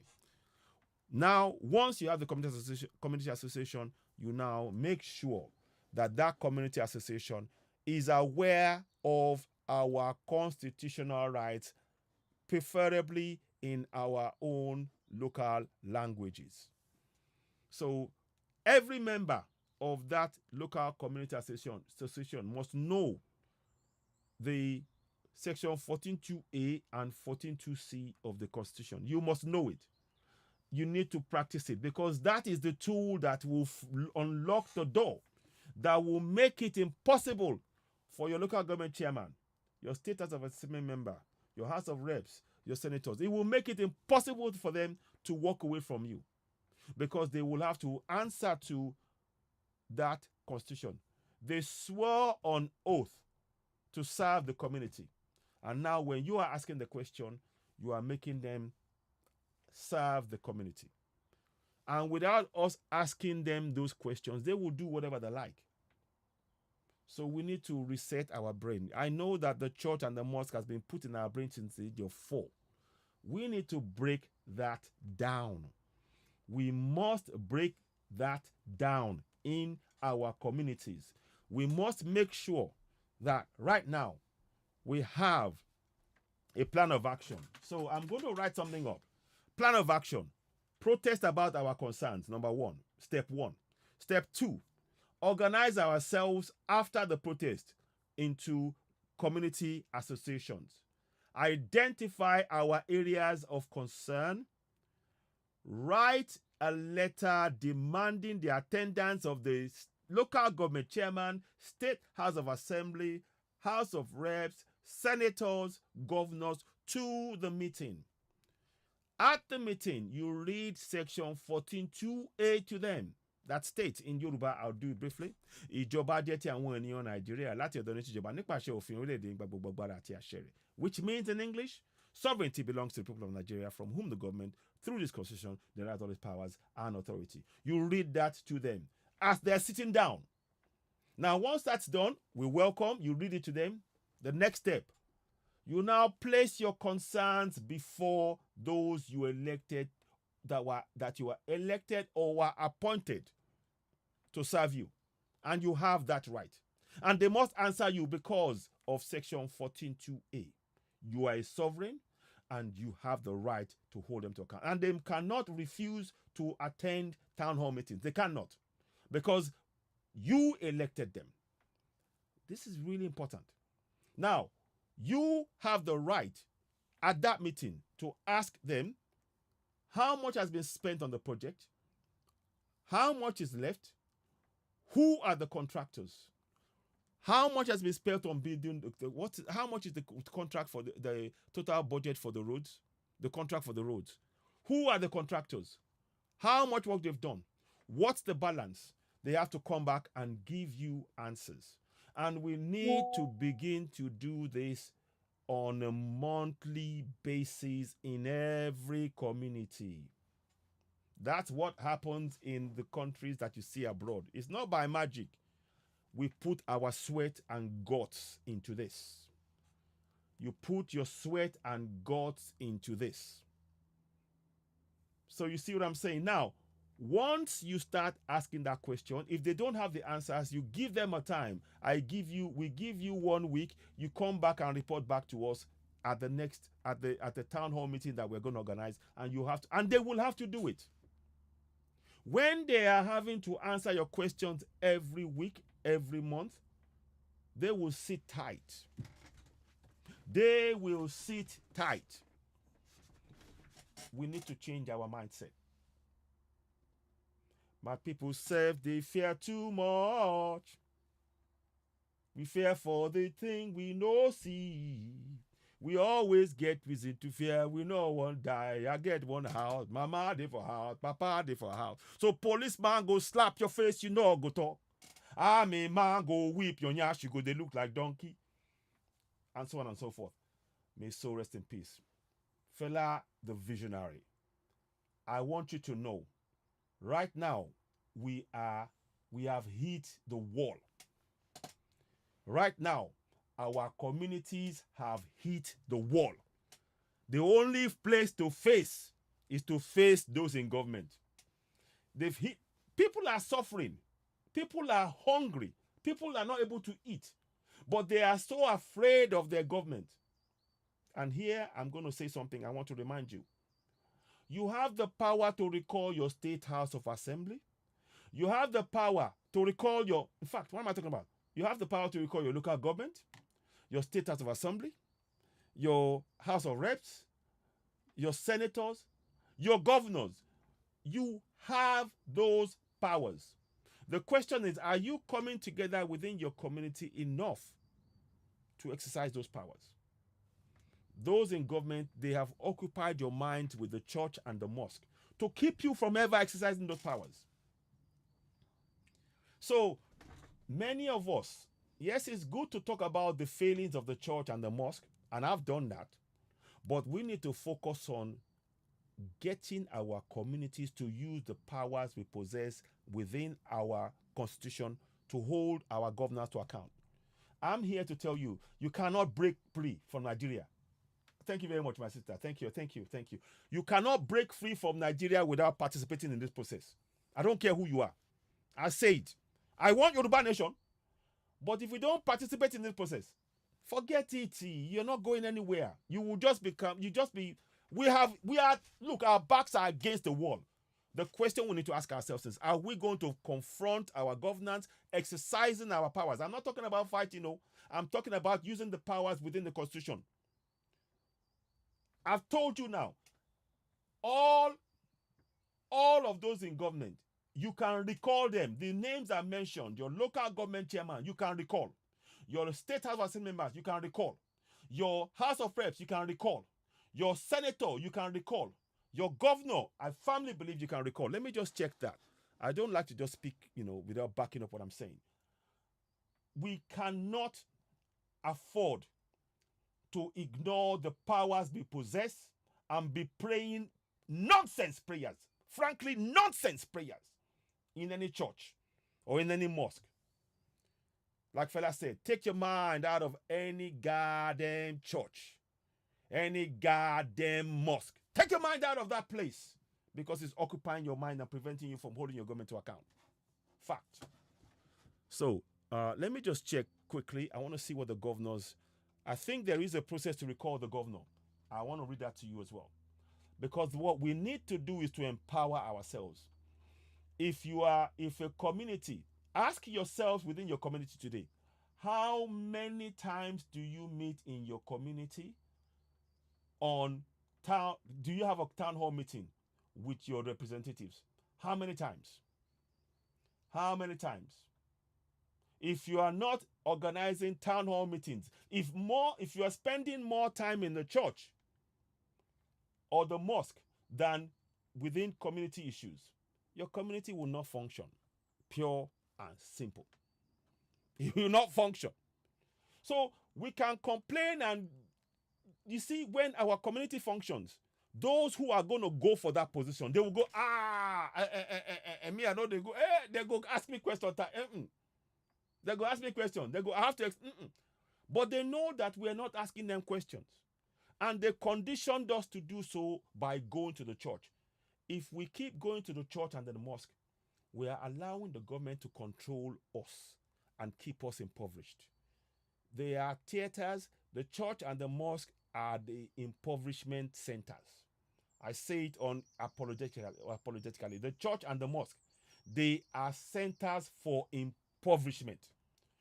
The church and the mosque are centers of impoverishment, because what they do is they occupy the mind of those who go there, and they never let them hold their government to account. They keep looking for miracle. Oh, I'm going for miracle. Hey, God has done it for me. Oh, God has done that for me. Oh, Allah has done it for me. Let me say it categorically. The church and the mosque are centers for impoverishment. You can quote me. It is time we take control. You must. I am happy to see protest. But now, again, I'm stating this. We have to have a town hall meeting, emergency town hall meeting, where all 109 senators must attend. And I've given you the power to possess under Section 69. Power to recall them. They need to answer your question about the budget. If they don't answer you answer the questions about the budget, you can recall them. You have the power. But because they will send you to go to a church to go and pray, and a mosque to go and pray, you forget and you panic and you are afraid, and you don't use those powers in your community. To be able to exercise the powers, it tells you that you need more than half of the community. If all the community are suffering, you have the power. Look, you have the key to the door. I'm giving you the key to the door. The question is, are you ready within your community to take that key and work together to get the protection you need, the roads, the water? Are you ready? Or are you just going to believe in the lies you've been told about the church and the mosque being your savior? They are lies. Like it or not, they are lies. And I'm saying that pointedly. I do hope that many of us, thank you very much, 10 Talk. Let me just, I'll put it up here. Let me pin that comment. I appreciate that. Look, please share this broadcast as you're watching it. You're watching Citizen Network, the platform where we speak truth to power. Please share this broadcast. Help us reach more people. And if you haven't subscribed to Citizen Network on YouTube, of course, go ahead and do so. Help us reach as many more people as possible. You can see that the information that we're sharing here is relevant to every single part of the communities in what we call Nigeria. And it can really make a change to the lives of our communities. And for the first time, they can take control of their own governance by holding them to account. If you don't participate in your governance, you will not get the roads, the water, the lights, the schools, the bridges, the healthcare. It is as simple as that. If you believe that going to any church or going to any mosque will mean that you get the roads, the water in your community, you are lying. Go to the biggest churches you want in your community. Go to the biggest mosque. It's not going to fix your roads. It's not going to fix your water. It's not going to fix your light. But when you go and question on a monthly basis those you elect into office at a town hall that you demand and organize and you monitor them, I guarantee you, you will have water. You will have light. You will have roads. You will be, look, you will be living, you will be in abundance because you are ensuring by you participating in your governance, you are maintaining order because you are putting transparency into the system. Our system of governance is not transparent because we, the people, are not participating in that process. Our system of governance is not transparent because we, the people, we have been trained not to participate in the process. Those who are in government, as soon as they're elected, they know they will be left alone. Nobody will call them to monthly town hall meetings. So they can loot all they want. And they will make excuses and hide because there is not enough people doing what I'm doing. Every community needs to have a local community association. You have to meet with your local government representatives, your state house assembly members, house of reps, senators every month. And if you are not happy, you have the power to recall them. Say, you have the powers, but you're not using it. Your mind and your eyes and everything about you has been closed by the Bible and the Quran. You need to wake up. You need to wake up. I don't care who is looting what right now. I care about what we are doing about exercising our powers. If we exercise our powers, the looting will stop. Yes, they conditioned us by the churches and the mosque. And I want to say something. We need to keep our children out of the churches and the mosques right now. If you want to have, if we're still going to be in Nigeria, the first thing you need to do, stop your children from going to any church or any mosque. They are brainwashing them. A lot of people may not like what I'm saying, but that's the truth. Please share. I urge you all, please. This is very, very important. I'm trying to find the one where the governor. Okay, 1 second. Let me check. I want to check. There is a section for governors.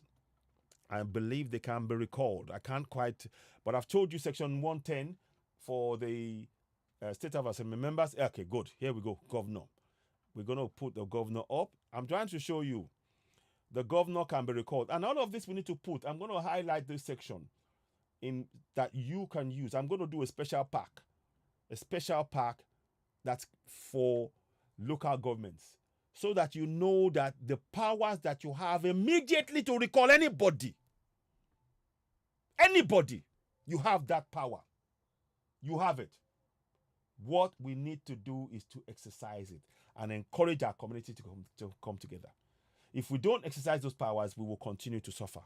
And that is what we must put a stop to. We can no longer allow for this to happen. So let me see.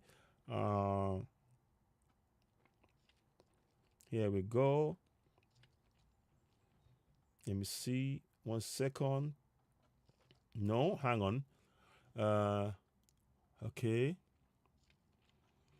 1 second, please. I just want to make sure. I believe you can be recalled, but let me just check. Let me just check that.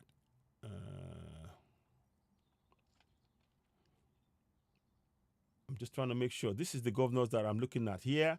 I'm doing this live. Ladies and gentlemen, you're watching Citizen Newa, the platform where we speak truth to power. Please subscribe to Citizen Newa on YouTube. Help us grow the platform. And of course, share this broadcast. This broadcast is of critical and immense importance.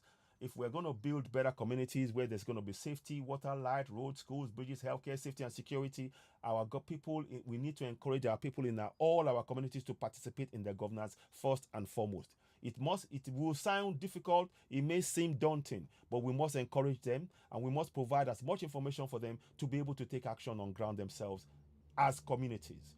And we call on the communities themselves to begin to demand for their constitution and any decisions made by those in government to be in their local languages. Section 97 of the 1999 Constitution allows for local languages to be used as writing constitution and paperwork and whatever is decided on in those areas.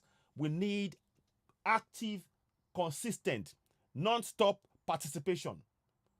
If you are participating in the church and the mosque and you are ignoring your participation in government, your community will suffer. It is as simple as that. If you are ignoring if you are participating, you see, we've missed, because of what they've done to us, they've made us participate in the church and the mosque that's blinding us. It's blinding us. When in actual fact, we should be participating in our governance. That is the overriding picture. And I want us to know that our languages are important. That's why I keep saying we need to have it in our local language. Because our market women, they don't speak English. How are they going to ask for their rights? But if it's in their language, they can ask for their rights from anybody. The farmers don't speak English. But if it's in their language, they can demand their rights. So there is a lot of work for us all to do. We need to, it all starts within our community. It's time to take back control. As the sovereigns that we are, we must take back control. This is something that we must all sign up to. If you're watching this broadcast, please share it to everyone you know. I leave nobody out. If you're Southerner, Igbo, Yoruba, Northerner, Igbo, Hausa, Fulani, this relates to you. It relates to your community. It's time to exercise the powers. Let me just check. I want to check the governor's powers, if they can be recalled. Let me see. I want to make sure. I think the governor has been recalled before, if I recall. I think so. Let me see. Yeah, let me see. What's in the office? Okay. Okay. Okay. No, I'm trying to be. Okay. Let me see. I just want to just check something here. Let me see. Okay. Just give me a minute, please. Here we go. Section 188. Section 188. Again, if you're watching me on TikTok, please, I need you to also subscribe to me on YouTube. You're watching Citizen Network, the platform where we speak truth to power. So now, the governor, listen to this. Let me see. Whenever a notice of any allegation in writing signed by not less than 1/3 of the members of the House of Assembly, stating the holder of office is guilty of gross misconduct or performance of function of a detailed particular shall be specified. So that has to be members of the government, but the process is there nonetheless, and you can trigger it. You can trigger it within your community by forcing those members, by telling them that if they don't do what they're supposed to do, then you have no faith in them. You can recall them. We have the powers to do this thing. Let's no longer. Yes. Then what? Exactly. Thank you, Princess T. Thank you. Thank you very much. Let me. Then what? So that's the point I'm trying to make here. Please no longer fall for the okie doke and go, God will help us. God will do this. God, don't let me, I almost want to swear. What kind God? I beg. Sorry, 1 second, please. So, where am I now? Okay, I'll leave that anyway. We can just, we will let this, give me a minute, please. I'm trying to do something here. Make sure the phone doesn't die on me all of a sudden. Yeah. So, please, those of you watching this broadcast, if you want to make a change to the community, this is where it starts. It starts with empowering the community. It starts with empowering the community. There is nobody that you cannot recall. Okay? You have the power to force them out of office if they fail to provide the infrastructure, the water, the light. That's enough. Then all of this can be applied to everybody there if only we begin to exercise our powers as sovereigns. We are the sovereigns. Section 14.2a states, and I say it off head. Look, I'm saying it off head now. Sovereignty belongs to the people of Nigeria, from whom the government, through this constitution, derives all its powers and authority. 14.2a. 14.2c. The participation by the people shall be ensured in accordance with the provisions of this constitution, which means that the constitution makes a provision for you to participate in your governance. Many of us are not participating. To participate in your governance means that you are doing the following. You are having monthly meetings where you are questioning your local government chairman, your state house of assembly members, your house of reps, your senators, your governors. You are questioning them on where the funds meant for your community has gone, and it is your right to do so. It is your right. Don't allow any church man to tell you God will do it. He's telling you God will do it. He doesn't want you to question those in government. He's there to deceive you. Don't allow any imam to tell you, oh, God will do it and all of this stuff. You can no longer allow this lie. Religion has been used to blind us. Now it's time we rise. We can fix our community. We have more than 40 mineral resources in Nigeria. Nobody should be in poverty, period. But nobody should be in poverty. It's time. If we're serious about changing anything, this is where it starts. This is where it starts. We make sure that every community, that there's monthly meetings with the following people: local government chairman, state house of assembly member, house of reps, senators, governors, without fail. And at those meetings, you read to them section 14.2a. In fact, on the wall of the town hall meeting, you put section 14.2a on the wall, so that when they sit down, they are seeing their responsibility in the constitution to you. Section 14.2a states, sovereignty belongs to the people of Nigeria, from whom the government, through this constitution, derives all its powers and authority. So these are the kind of things that we really need to take on. Start saying God will help us. I'm sorry, you're wasting your time. You're wasting your breath. You're wasting your energy. And you're not helping your community. Start doing what I propose here within your community, and watch your community transform right before your eyes. Your community will transform right before your eyes. Now it's no longer about what the minister did, or what the local government chairman did. Oh, it's what you are doing, and they will be more afraid of what you are doing. They don't want you to recall them. So what would they do? What would they do? That road that you want for your whole community, guess what? They will get it done, because they don't want to be recalled. Now you know the powers that you possess. It's time we use it. Don't wait around. Don't try and sort of, God will. Forget all that nonsense. Forget all that nonsense. It's an absolute nonsense designed to keep your mind occupied. Let me show you something. I've done something before, those of you who followed me. Right, there you go. So if you are on YouTube right now, I have a picture of the inside of a town hall meeting.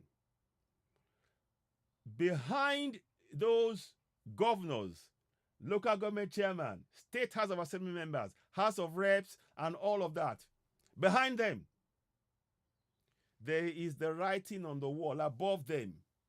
Section 14.2a is above them. So I would say put it behind them and in front of them. So if they're getting up, they cannot miss it. Let us start. It is not going to be easy. I get it. But let us start, my people. The suffering of our people is too much. But they have the means and ways to get the help they need. There is a monthly allocation right now that has been paid. You must question, every local government association must be calling town hall meeting where this state House of Assembly members, House of Reps, senators, and local government chairman must attend to explain to you the funds they got in the monthly allocation. What have they done with it? It is your right. Let's begin to take action. Stop this prayer nonsense. Stop this prayer nonsense. Wake up. Put those things, like you see on the screen. If you're watching me on Citizen AY, the platform will speak truth to power on YouTube, you will see behind and on the screen, I've got the inside of a town hall where the government officials and army are sitting. And in there, above their head, I have the section 14.2a and 14.2c put up on the wall behind them to not only remind the people who are there, but those in government, that they are sitting in a place where this constitution reigns supreme and they have to abide by it. This is what we need to do in our communities. There is a lot of work to do. Exposing somebody's crime is not fixing our roads, but making sure that they can be recalled at moment's notice. If they know they're going to be recalled at a moment's notice because of what they failed to do, it will stop the corruption. Do you follow? We have left the problem and we've been fixing the symptoms. We have left the problems. Oh, today, oh, they no light, oh, we talk about it. Tomorrow, oh, they don't steal money, oh, we talk about it. Oh, they don't carry oil, oh. All that is nonsense. Start within your community. Hold them accountable. If they don't do it, exercise the powers of recall. It starts now. Who's with me? Who's with me? The 109 senators, they have questions to answer. They have questions to answer. You can call town hall meeting in all 109 constituencies today. If we organize ourselves, make sure that we are all, everybody in those constituencies should be at that meeting. At least majority should be there to listen to what they're saying. And if you are not happy, straight away at that meeting, I want you to know that you can recall the senators. At that meeting, you can begin to set the process in motion for him to be recalled if he doesn't give you satisfactory answers as to where the funds have gone. That's the power you possess. That's the power you possess. Let me a second. Let me just have a drink here to,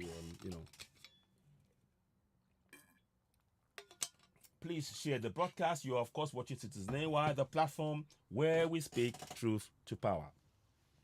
What we're trying to do here is to no longer come online and complain. Oh, today, that was still 2 billion. Oh, that was still... But the only reason that these people are able to steal these billions upon billions is because we are not participating in the process. You see, our job as citizens is to monitor everybody. But if every one of us are monitoring in our community, that means that everybody is being watched. All the elected officials are being watched. They don't like that. They will be afraid. They will get scared that they are being watched, they are being monitored, they are being made to be accountable as stated in the Constitution. They will be afraid. And even one, I want to tell you this today. To get Yoruba Nation, we will need a referendum clause for having the question put before the entire nation. Do we want to be part of Nigeria or not? Yes or no? We can, through pressuring and questioning and demanding for such action to be taken on our behalf by the State House of Assembly members, House of Reps and Senators, through those, we can have a referendum on the Constitution. We have the power. However way you look at it, we have the powers. So that's why I said, The question I raised, if you look at it, I said, after the protest, must come active participation in government. Because if not, if you just do protest, then what? What? Then what? You protest, then what? What happens then? You look, you fold your arm, and you wait for the magic to happen. The magic will not happen unless you begin to participate in your government on a monthly basis, on a daily basis. Start daily. So daily, you would organize yourselves, talk about what you want to talk about with the government. At the end of the week, at the end of the month, you have all gone and checked in your areas, and you report back to yourselves, and you feed into a report that when the monthly meeting comes in, you can have precise questions. When they say they spend this amount on that area, you can say, we just checked it, and you can bring picture evidence of what you said. It doesn't match that. Explain, please. If they cannot explain, you start the process of recalling them. This is what we need to do in every community. Wake up. Wake up. Wake up. Wake up. Just crying and begging and saying, God, please help us, and everything else. Come and help us. We have the powers. We need to use those powers. My people, use those powers. And I'm urging you all, please don't just watch this broadcast. Somebody in a community may just need this spark that I'm sharing here. They may just need to hear something about what I've just said now, and it will spark them, and it will help ignite their community and say, oh God, look, guys, come. Do you know what? Do you know we have these powers in their language? Do you know we have that power? Look, let's all meet up together. You know, instead of protesting, instead of just, why don't we call a town hall meeting and begin to question them? Do you know that we can check our monthly allocation? You can check it on screen. You can check this on screen. No, those of you who are on TikTok, I'm probably going to try and do that because I want to demonstrate that we do have all the tools that we need to hold our governors to account. The problem is that we've been so conditioned psychologically to believe that we are disempowered, that we have no powers, that we just keep saying, oh, God, come and help us. Oh, God, Holy Mountain. Somebody will spend 2 hours praying. Praying for what? You spend 2 hours praying. You will sit down listening to sermon from somebody for 2 hours when your road is not fixed. And after you finish that sermon, you are going to still go back on the same road that has not been fixed. What use is the sermon? I ask. When the imam speaks, stands up, hey, I give you parables and all of that. The bad road that you walked on to get to there, when you finish listening to imam and his parables, when you finish, you are going to walk the same road back, still not fixed. What use is the parable? You need your road to be fixed. You don't want to hear stories from any pastor or any imam. You need those in government to not have anything to do with the church or the mosque. Let me tell you this today. Anytime you see any government official with imam or pastor, they are there to deceive you. They are there to line their pockets.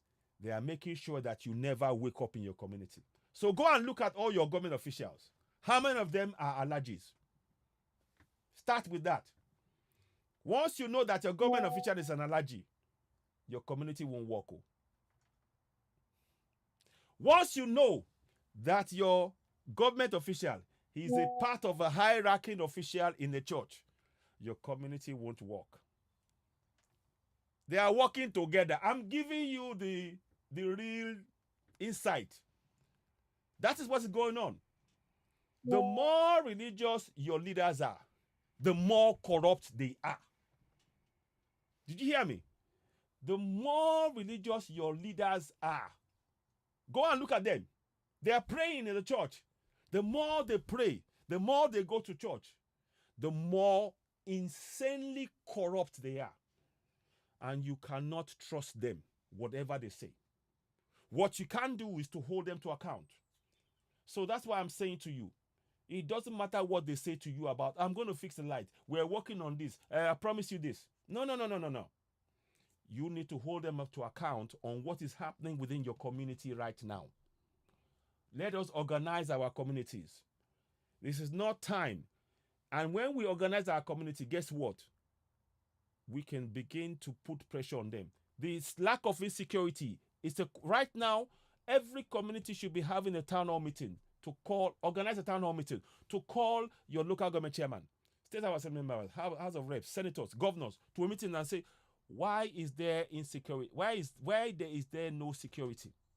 Why are we being killed? The state governor of Ogun State gets 1.2 billion. Listen, 1.2 billion naira every year. State governor of Ogun State. Please tell me, what has he done with that money? Unless you call him to a town hall meeting and start putting pressure on him and the senators and the House of Reps, they won't say anything. That is money meant for, they call the money security vote. Go look it up. Go look it up. You can quote me. You can quote me. We have money in the system. Unless we participate in the process by questioning them and demanding answers, we will continue to suffer at their hands. I am giving you information that you can use right now to begin to hold your governance to account. Please, make use of it. Make use of it.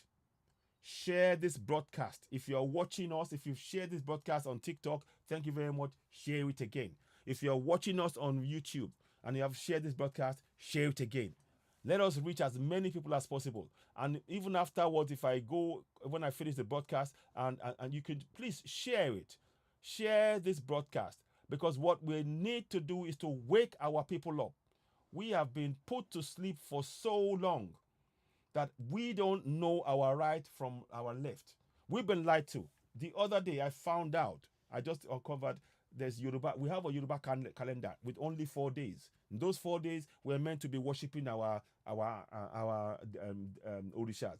But all that was wiped away when they put on us the 7-day Gregorian calendar. Many of us don't know this history. Our history is that we don't know who we are. But whilst we are in this governance now, let us begin to exercise the powers. Please share this broadcast. You are, of course, watching Citizen AY, the platform where we speak truth to power. Help us grow the platform. If you haven't subscribed to us on YouTube, go ahead and do so now. We really do appreciate you. We need your support in growing this platform. We have to reach as many more people. You can see that the information that we're sharing with you, they are not information about tittle tattle. This one for that one. I'm not interested in who is fighting who is supporting what. If you are not exercising your powers, in fact, the more that you talk about your supporting Oloye Sunday Igboho or you're supporting Iba Gani Adams, you are deflecting from taking action on a weekly basis to question those you elected to office. You're wasting your energy. I'm saying it. I'm saying it. I'm not trying to make this personal, but I'm saying those of you, if you're spending 4 hours supporting Oloye Sunday Igboho, you're spending another 4 hours supporting Iba Gani Adams, and you are forgetting and ignoring where your funds are being looted, and instead of questioning those people, then you are deepening your own poverty. It's that simple. It is that simple. It is that simple. This is not about any individual anymore. It's about our participation in our governance. People will come on air and they will talk for 5 hours about Oloye Sunday Igboho, and they will praise him. And they will talk about Iba Gani Adams, they will praise him. I don't begrudge them, those two, any of those. I don't begrudge them that. But the point I'm saying here is this. If you are going to spend hours talking about one leader, what he can do, let's be realistic. I'm going to go there now. Let's be realistic. Oloye Sunday Igboho cannot separate Nigeria, separate Yoruba land from Nigeria right now. Not on his own. He can't. Likewise, why should we be expecting Iba Gani Adams to separate, to come in and take over in terms of controlling and providing security? They are figureheads in a large respect in Yoruba land. The responsibility of the things that we want. This is what is sad. The people that we should be questioning, our governors, our House of Reps, our senators, our local government chairman, even the president, that we should be questioning, we ignore. And then we focus on people that will not be able by themselves to free us. We are deluding ourselves. I'm sorry, that's why I don't talk much now in terms of Yoruba Nation from that point of view. I want Yoruba Nation. But I'm telling you, this is not about Oloye Sunday Igboho alone. As much as I admire his tenacity and support, and be very, very clear, Oloye Sunday Igboho is standing up for people, standing up for the citizens. But he alone cannot bring about Yoruba Nation. And we're not anywhere near having Yoruba Nation anywhere. Forget it. There's no point. I've spent since 2020, I know the amount of time I've spent going for, Yoruba Nation. I'm going to, yes, we can do this. Yes, have meetings here. We build security here. And we make a noise. We do this. We go and do that. I know the amount of time I spent on that. It has amounted to very little. Granted, the whole world knows about Yoruba Nation. And all of us who played a role in making that come about, we know ourselves. It's good. I'm not going to knock that. But the next step right now is for us to take a step back and reflect on what has happened to the people. In the time that we've been saying we just want Yoruba Nation, we want Yoruba Nation, how many Yoruba people have died and suffered? Have we made a difference in their lives on the ground? Have we made critical difference on their lives, in their lives on the ground? Yes, you can help one or two. Is that what we need? Isn't it better we encourage the entire community to know their rights, to know the powers of governance, powers they have to hold the governance to account, like I'm showing you right now, so that they can take part in the process? Now, when we say we want Yoruba Nation, everybody's awake. We can work towards it then. But if we are saying we want Oloye Sunday Igboho or Iba Gani Adams or Professor Banji Akintoye, what are they doing? We are not being realistic. We are working in a silo. I'm sorry to say it. That's why I've been quiet. There is no sense. For me, I go back to it again. If we do not participate in our governance, our people will continue to suffer. As much as one detests, we know the constitution is flawed. I get it. We know it's not working. I get it. But unless we participate in this process, I'm telling you that nothing is going to change.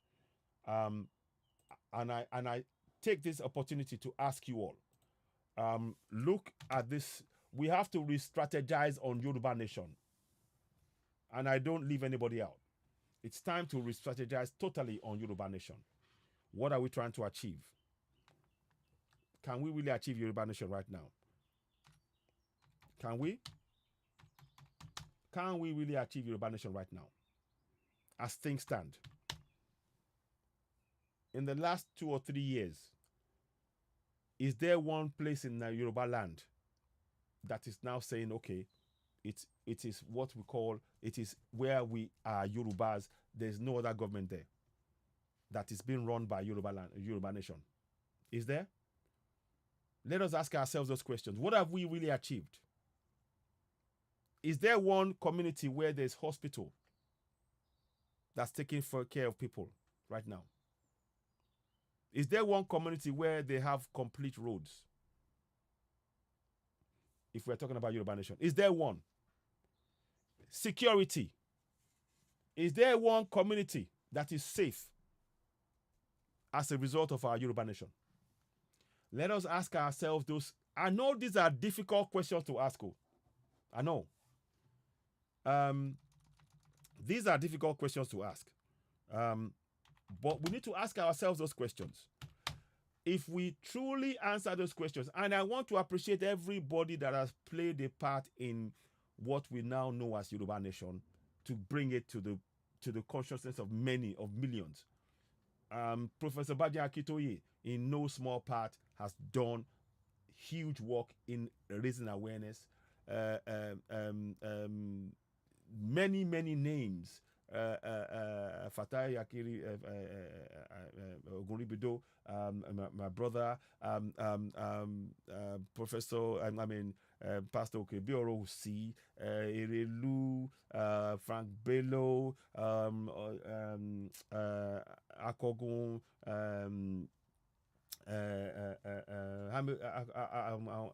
David Hamilton, 123, Yomi Koiki, so many people have really put in a lot of effort on Yoruba Nation. But we need to be very clear with ourselves now.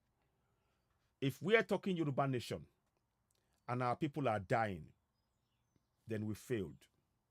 If we are talking Yoruba Nation and our people cannot eat, then we failed. If we are talking Yoruba Nation and there is still no water in the pipes for our people and bad roads and so on and so forth, then we failed.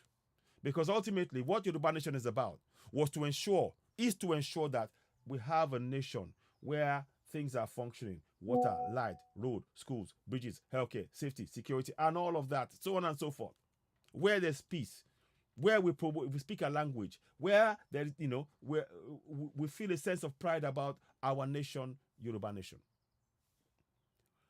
But if we're talking about Yoruba Nation at this juncture, what can we seriously achieve with the circumstances on ground right now? What can we achieve? I'm going to leave it there. I don't want to go too much. I'm going to do a program where we are actually going to break this down. And I know it's going to make a lot of people uncomfortable. But I need to say this. We must focus our energies right now. As much as I'd rather that we have Yoruba Nation yesterday. But we cannot live on dreams. We have to face the realities of what is on the ground. And more importantly, our role is to raise the level of awareness in our community. Without raising that level of awareness in our community, for our people to begin to stand up for their rights and hold those they are elected to office to account, Yoruba Nation will just remain a pipe dream. I know a lot of people would like to hear what I said now. I said it. Yoruba Nation will just remain a pipe dream. And that is what we need to put a stop to. We need to make sure that we are realistic. And are we relevant? Is what we are doing? Let us ask ourselves these questions. Is what we are doing under Yoruba Nation, is it improving the lives of Yoruba people in Yoruba land right now? Let us ask ourselves that question.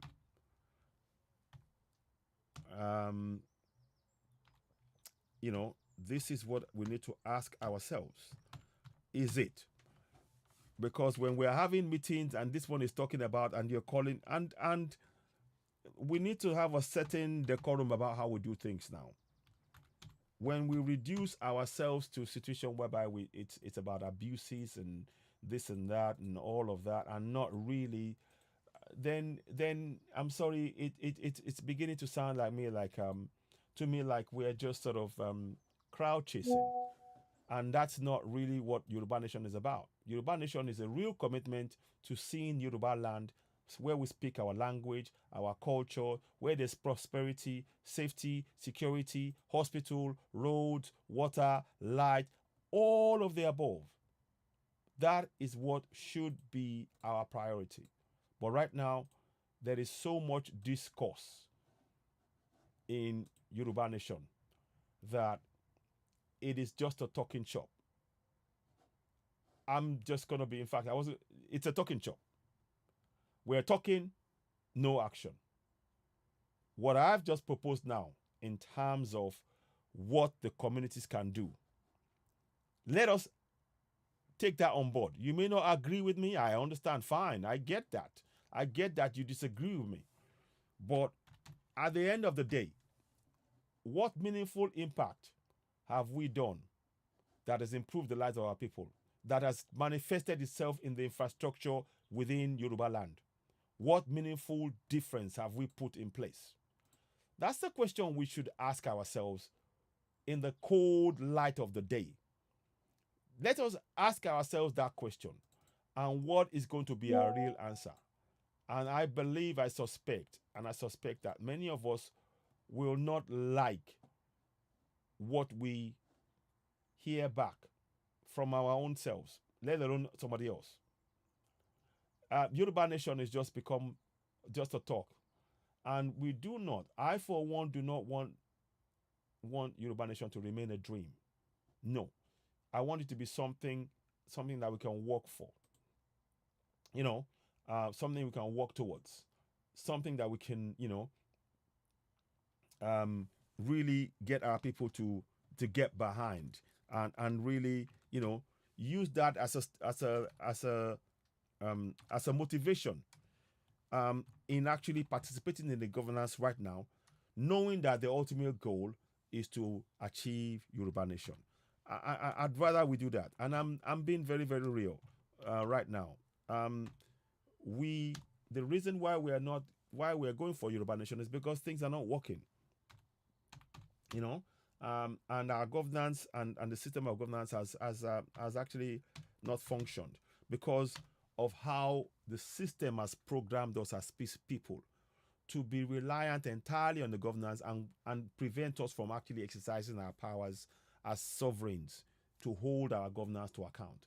These are the realities. The danger of moving from this now into Yoruba Nation for me is this, and I'm stating it clearly. If we were to, let's just say we got Yoruba Nation tomorrow out by some kind of miracle or whatever, the people who are going to be in Yoruba Nation as people and leaders and citizens will not radically change from what they are currently, i.e., not having knowledge that they have the powers to hold their governance to account, not being able to, put a stop to corruption, because corruption will simply happen in the Yoruba space, because nobody is actually holding those we elect into office to account. That will still be the case. So it is better now to remove any chance of this kind of things still being part of the system going forward. It's better we participate in the process, bring the knowledge base of everybody up so that we all are aware that and stop this indoctrination of the religions. I state it again. I, for one, would advocate that in Yoruba land, we cease sending our children to Christian and Islamic schools.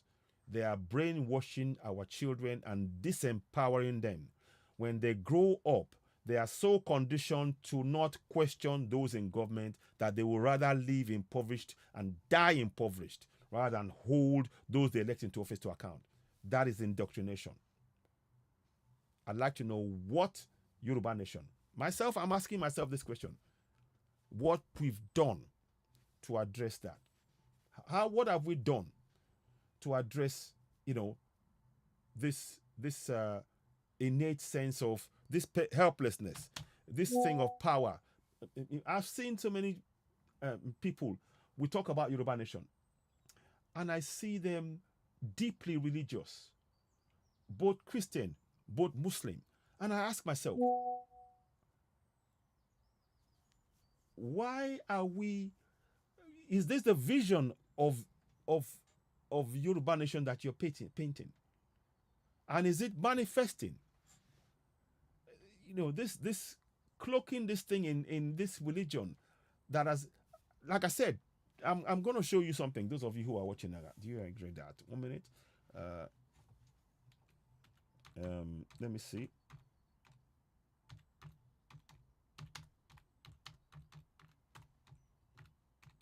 One minute.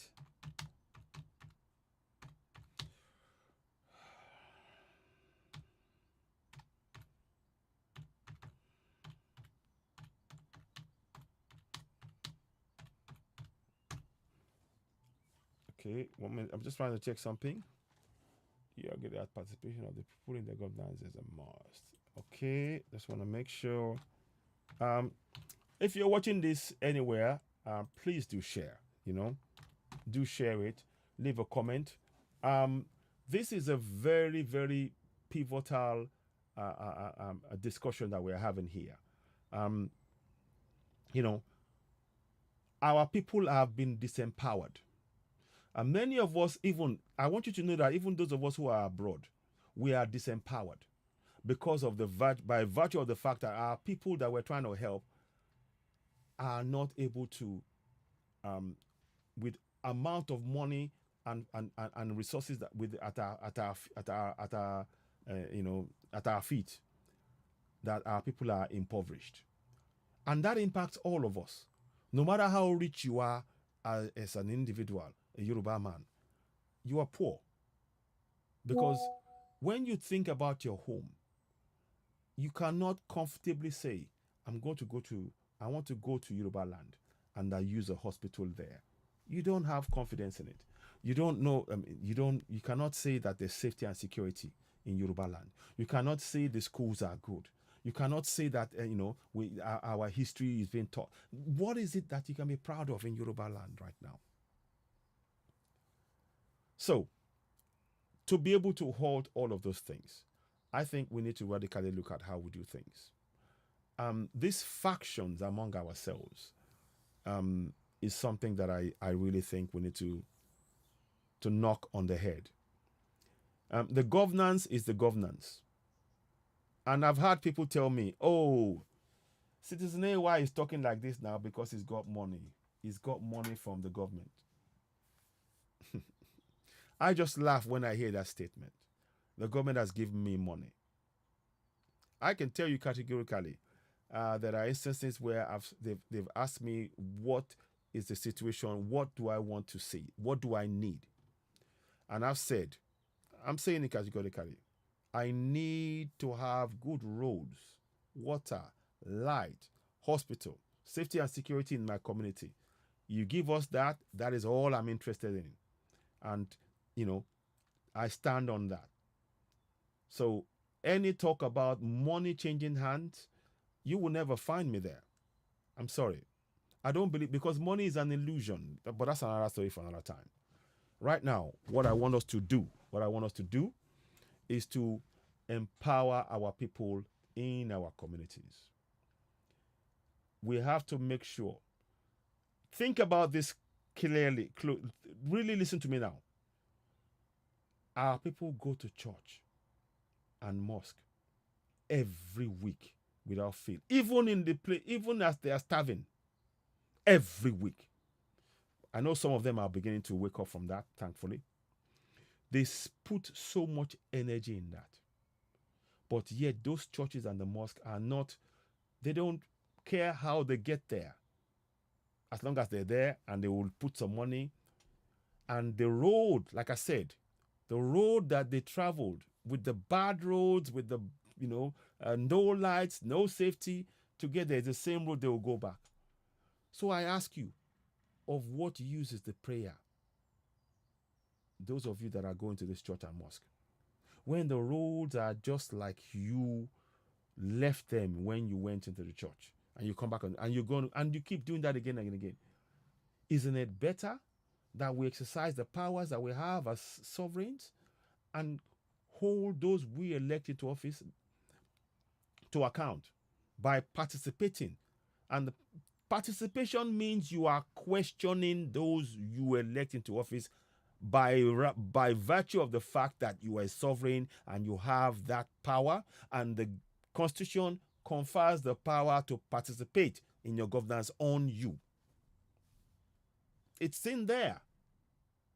That's what I keep showing you. I keep saying this. I'm hoping that many of you will get what I'm saying. Nicole King, I'm not too sure. What is it you would like to talk about? No, I don't want to. I was here talking about, raising awareness and empowering our people. So let me see. If anybody joined me, nobody's joined me. Viewers, who wants to join me? Olugbedu. I'll invite Olugbedu. So let me see if Olugbedu wants to join me. Because he knows what I'm talking about when I talk about Yoruba Nation. Chuks Obialu, I'll invite you as well if you want to join. Let me see one or two more people.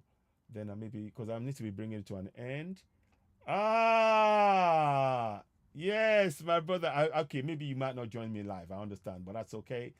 But I'm just putting it there. If anybody wants to join that I've clicked on, You can. 10 year one logo. Wow, thank you very much. Wow. Yeah, so anyway, I say what I'm saying now. If we are Yoruba Nation is going nowhere. Yoruba Nation is going nowhere. I'm saying it. I'm saying it loud and clear. Because all we are doing is a talk shop. We're just talking, talking, talking, talking. There is no clear action that you can point to that will say, this is what Yoruba Nation do, except for the awareness of Yoruba Nation as a as a um, as a destination. There is no clear path from that destination that we announced. There's no clear pathway from where we are right now to that destination that we are aiming for, Yoruba Nation. There's no clear destination. There's no clear pathway. And I'm saying this myself. I include myself. Please, when I criticize Yoruba Nation, don't think I'm leaving myself out of it. I was one of the people that actually started, that asking for and going for Yoruba Nation. So I'm very, very clear that there are certain things we achieved in Yoruba Nation, but we are not going to achieve anything now in Yoruba Nation unless we actually get our people to participate in their governance at the grassroots level right now.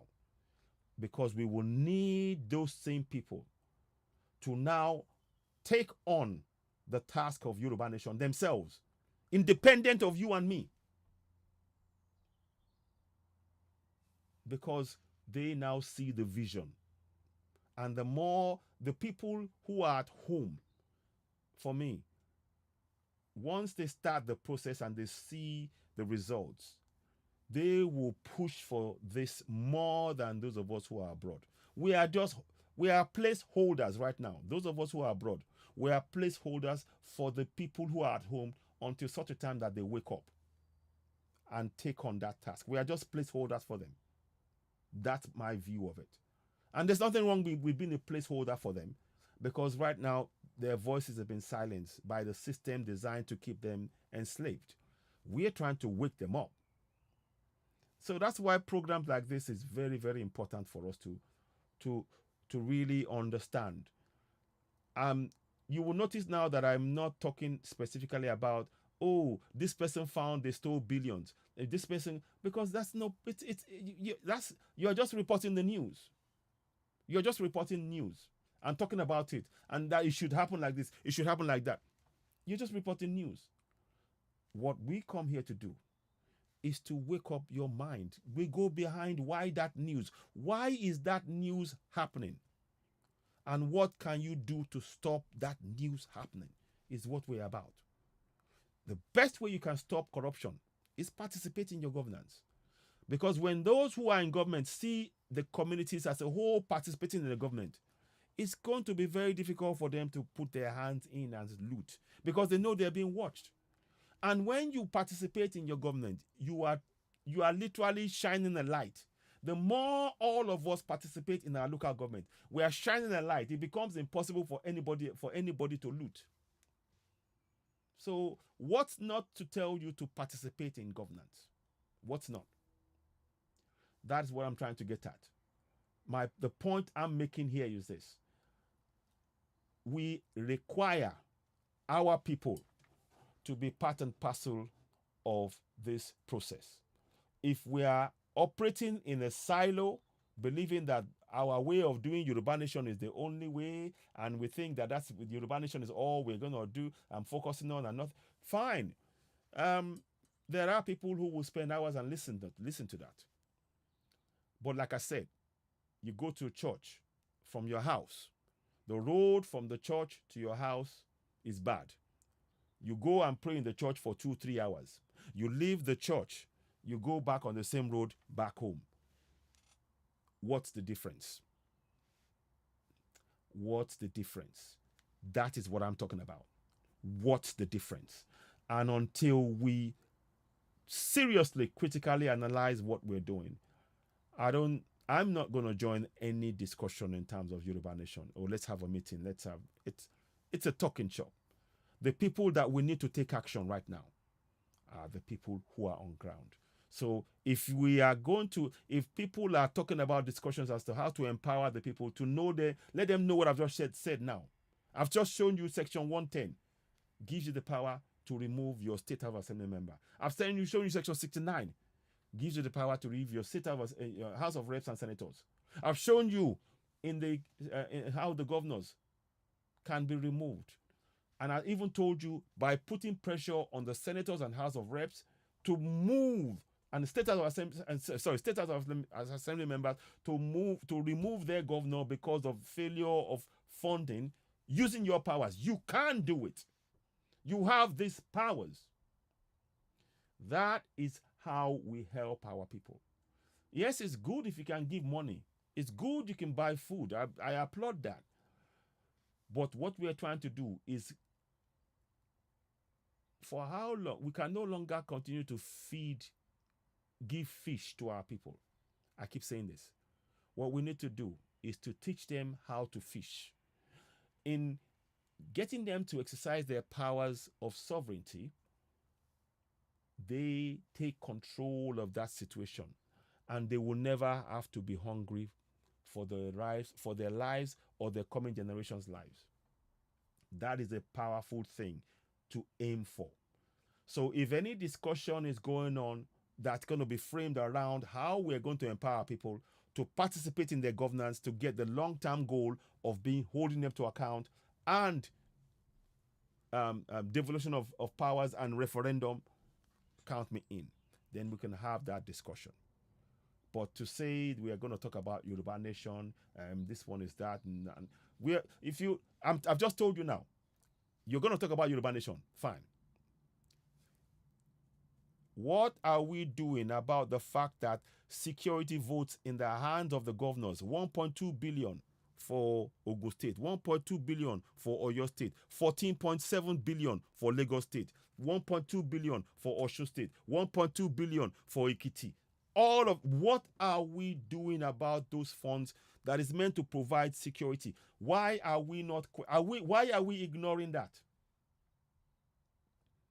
Because if we ignore that and we say we want Yoruba Nation, then we are kidding ourselves.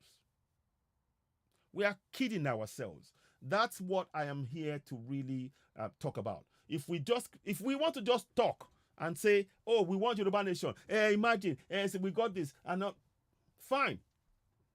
But our people need to eat. Right now, they need to eat. They need to have good roads. If they have good roads, it saves them of spending money going the long way around to get to the same shop. That money they can put to something else. If they have electricity, they have peace. They can have tranquility. If they have hospital, now their lives is now singing and dancing. But all those funds are in the system. For us as Yoruba Nation to ignore the fact of the millions of naira that is in the system that is being used to oppress our people, then what is it that we're trying to achieve? We're just talking. We're not looking at helping people to solve their own problems using the powers they possess in their own community. We want to come in and help them. We can't do that. We have to be very honest with our people. That's my take. I hope nobody's offended by what I said, but I would say it in the shop. I'm saying it out and public. I'm not one of those people that is sort of thinking, yes, without me, Yoruba Nation. No. The fact is, Yoruba Nation is for all of us. And like many people have, some friends said to me, because they really pulled back from it, and rightly so. They said, you know what, if we get Yoruba Nation, nobody's going to stop me from being part of the process, to enjoy it, to enjoy the fruits of Yoruba Nation. And that's very true. So why try to sort of personalize this thing? What we are looking at is for our collective benefit.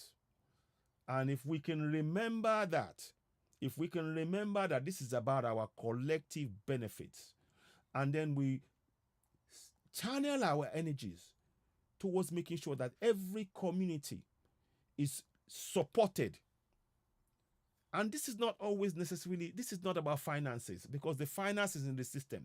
And I want to say this now. If we pump money, if we give money into the system, then we are simply handicapping the people we're trying to help.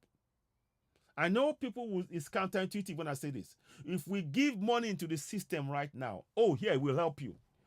We are actually disempowering. We are actually making the problem worse for the people who are in the system. Because why? You give money to a little part of the system. It only helps the individual and a few people.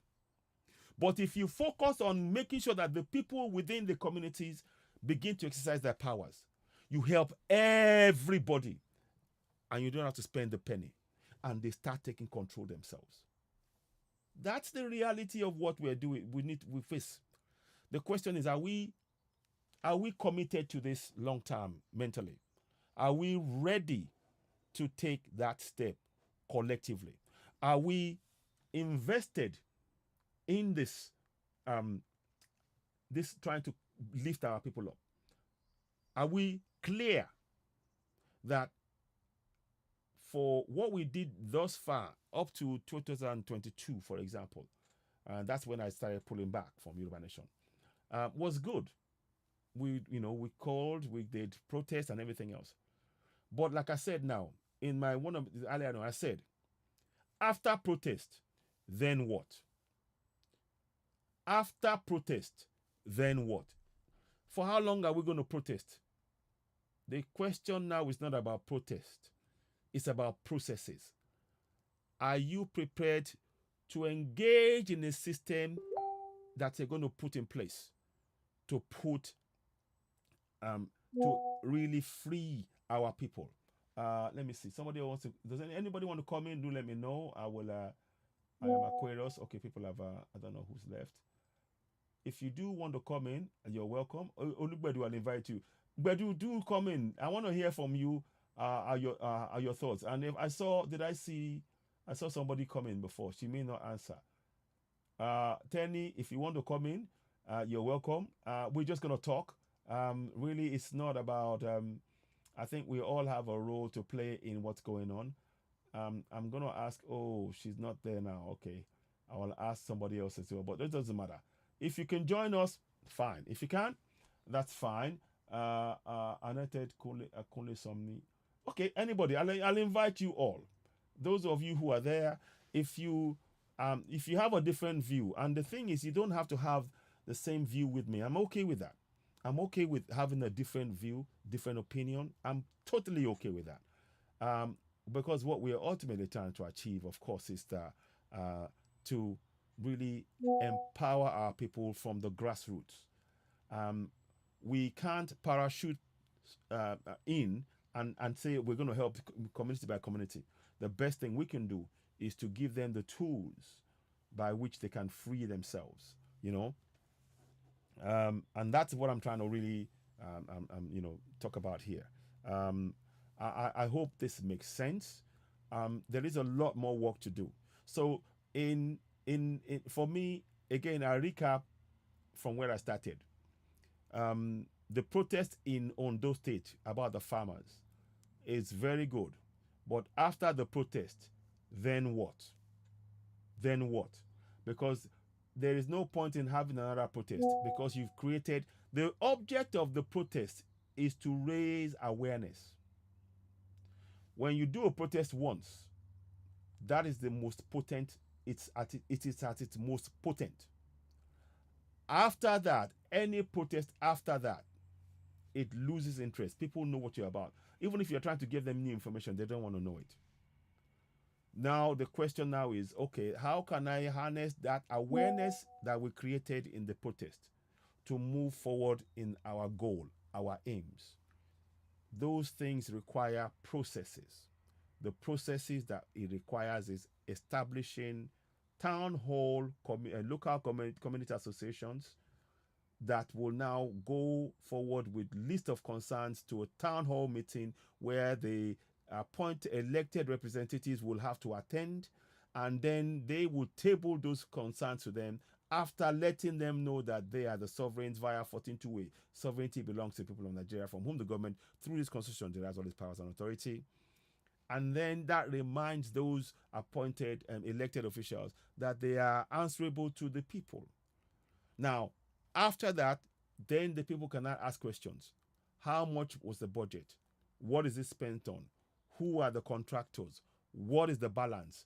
These are processes that we need to put in place for our people to be able to use and question, participate in the process. And of course, the thing that our people need to know, and we need to tell them more and more, they have the power to recall your local government chairman, state House of Assembly members, House of Reps, and senators. Now, the governors, they can recall, but it's via pressure on the state House of Assembly members, by putting pressure on them that, look, we are elected you. If you do not do this, we are going to recall. And this has to be something that will be done, across the entire state, where the state governor is failing to listen to the needs of the people. We can't do this, but we are not using those powers.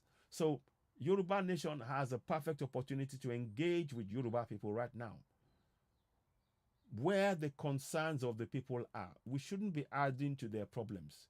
We should be lifting and helping them solve their problems. And I believe that by coming up with plans as to how they can participate in the governance, encouraging them to participate in that governance, to hold them to account, they can take control themselves.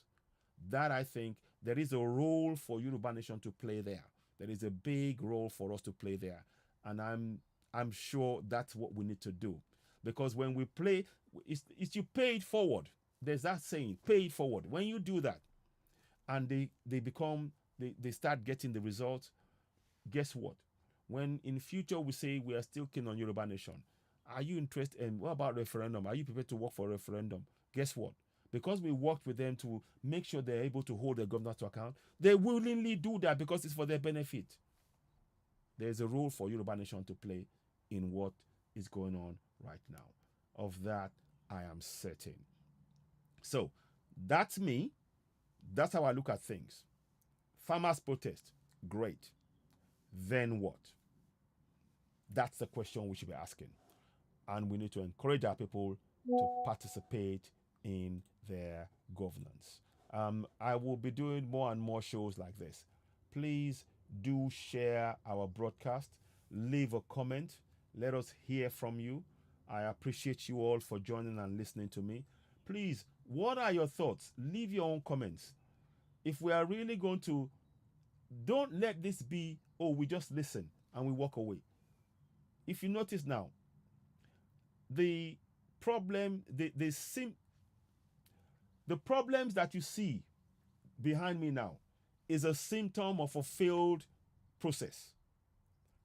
If we can focus on making sure that that process works, this problem will be, this problem symptom will be solved. So I'm trying to get us to look at things from a different perspective now.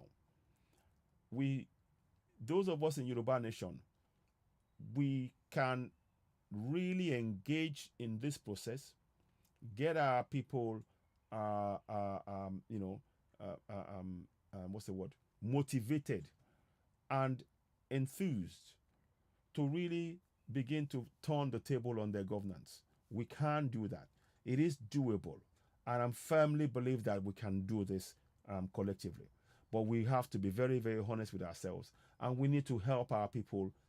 It's not financial help they need. It's not. I say that because the monthly allocation, let me quickly go into that. Those of you who are on YouTube, you may see this now. I'm going to show you. I'll come back and do that later. But let me just escape this one. Okay. Let me show you the monthly allocation, for example. So I've done a program where we could go into monthly allocations. I'm going to go and do the Nigeria stats, Nigeria something stats. Okay, here we go. Sorry, Nigerian. Okay, Nigerian Bureau of Statistics. So we go to the Nigerian Bureau of Statistics. I want to just give you live figures. I'm going to give you live figures. I'll read it to you, those of you who are on TikTok. But let me give you live figures because I need you to understand something. FAAC, Federal Accounts Allocation Committee, you get money every month. Sorry. Okay. Now, so far in this month, they have received twice payments from the Federal Accounts Allocation Committee. So let me go into it. Those of you who are on TikTok, you won't be able to see this, but I'll read it out as much as I can. I'll read it out to you. So we've just gone into, I believe it was January 2024 disbursements. So we're going to look at that because I need you to understand something. There is this perception that we've tried to put forward that there is no money on ground. But many of us know that there is money in our local government areas. What has happened is that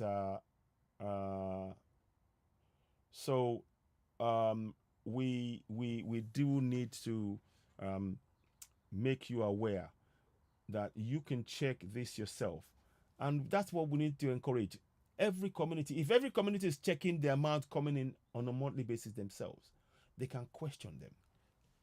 As part of the local community association, they can go and call monthly town hall meetings. Town hall meetings is a must.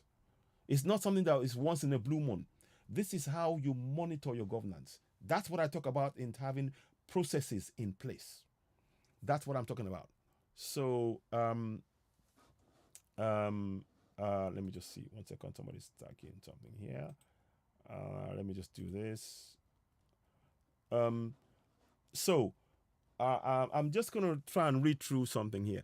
Look, those of you on TikTok, please tell me your local government area. Anyone. Tell me your local government. Tell me your state and your local government area. And I will give you an amount for that they received for January 2024. I'll wait. So whilst you're watching me, if you're interested, type your local government area, the name of your local government area. Type the name of your state, and oh gosh. Okay. Okay, it died out on me, I suppose. It doesn't matter. Why did that happen? It didn't. Oh, but I charged it. I was charging it.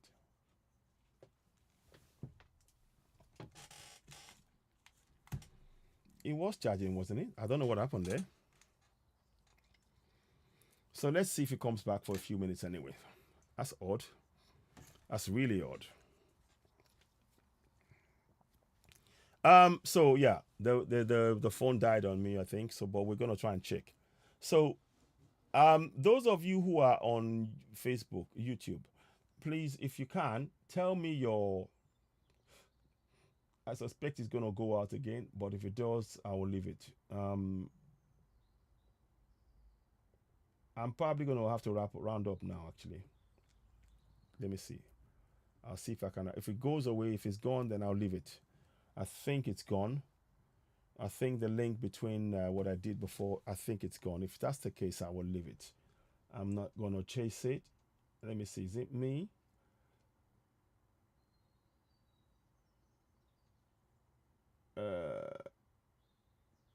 No, okay, it's gone now. Yeah, what's this? Yeah, I think it's gone on that side. So give me a minute. Anyway. So that's good. Okay, I knew it was gonna go. I knew that was gonna go. So I'm gonna have to have a break. I think this is the time at which I will put up, or I will be bringing this to a close here. I will come back and talk again later on. But in the meantime, I want you to know that these are the things that we need to do collectively for us. We need to help our people, empower them in the communities to begin to hold their governance to account. There is no shortcut. It has to be done that way. Please do share this broadcast.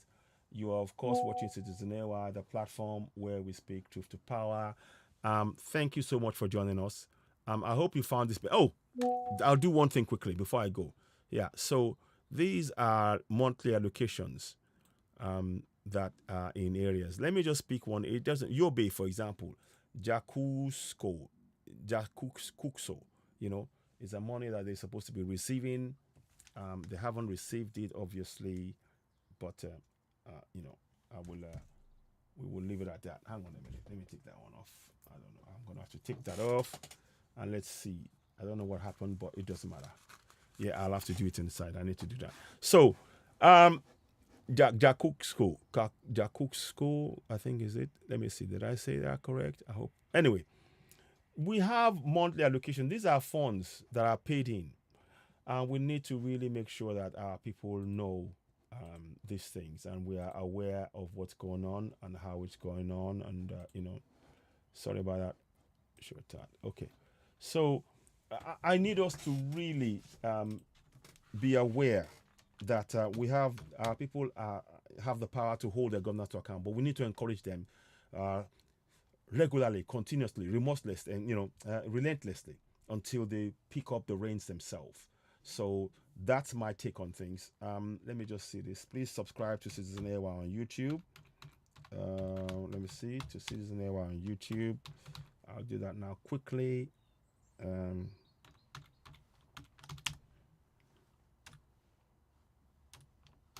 And share. Okay, so thanks. Please like, subscribe, and share. Yeah, please like, subscribe, and share. Thanks. Okay, so I think that's me done for now. Thank you very much for watching. You've been watching Citizen AY, the platform where we speak truth to power. I hope you found this informative. These are information that we're trying to share to awaken and enlighten our people. We will not relent, nonetheless. We will continue. In the meantime, you've been watching Citizen AY, the platform where we speak truth to power. Please I encourage you to please share this broadcast. Sorry, apologies for that. Share the broadcast. Let it reach as many people as possible. And, leave your thoughts and comments, and I will share it again. I will stream it probably on the platform and on other platforms. In the meantime, thank you very much. You've been watching Citizen AY, the platform where we speak truth to power. Back later on. Thank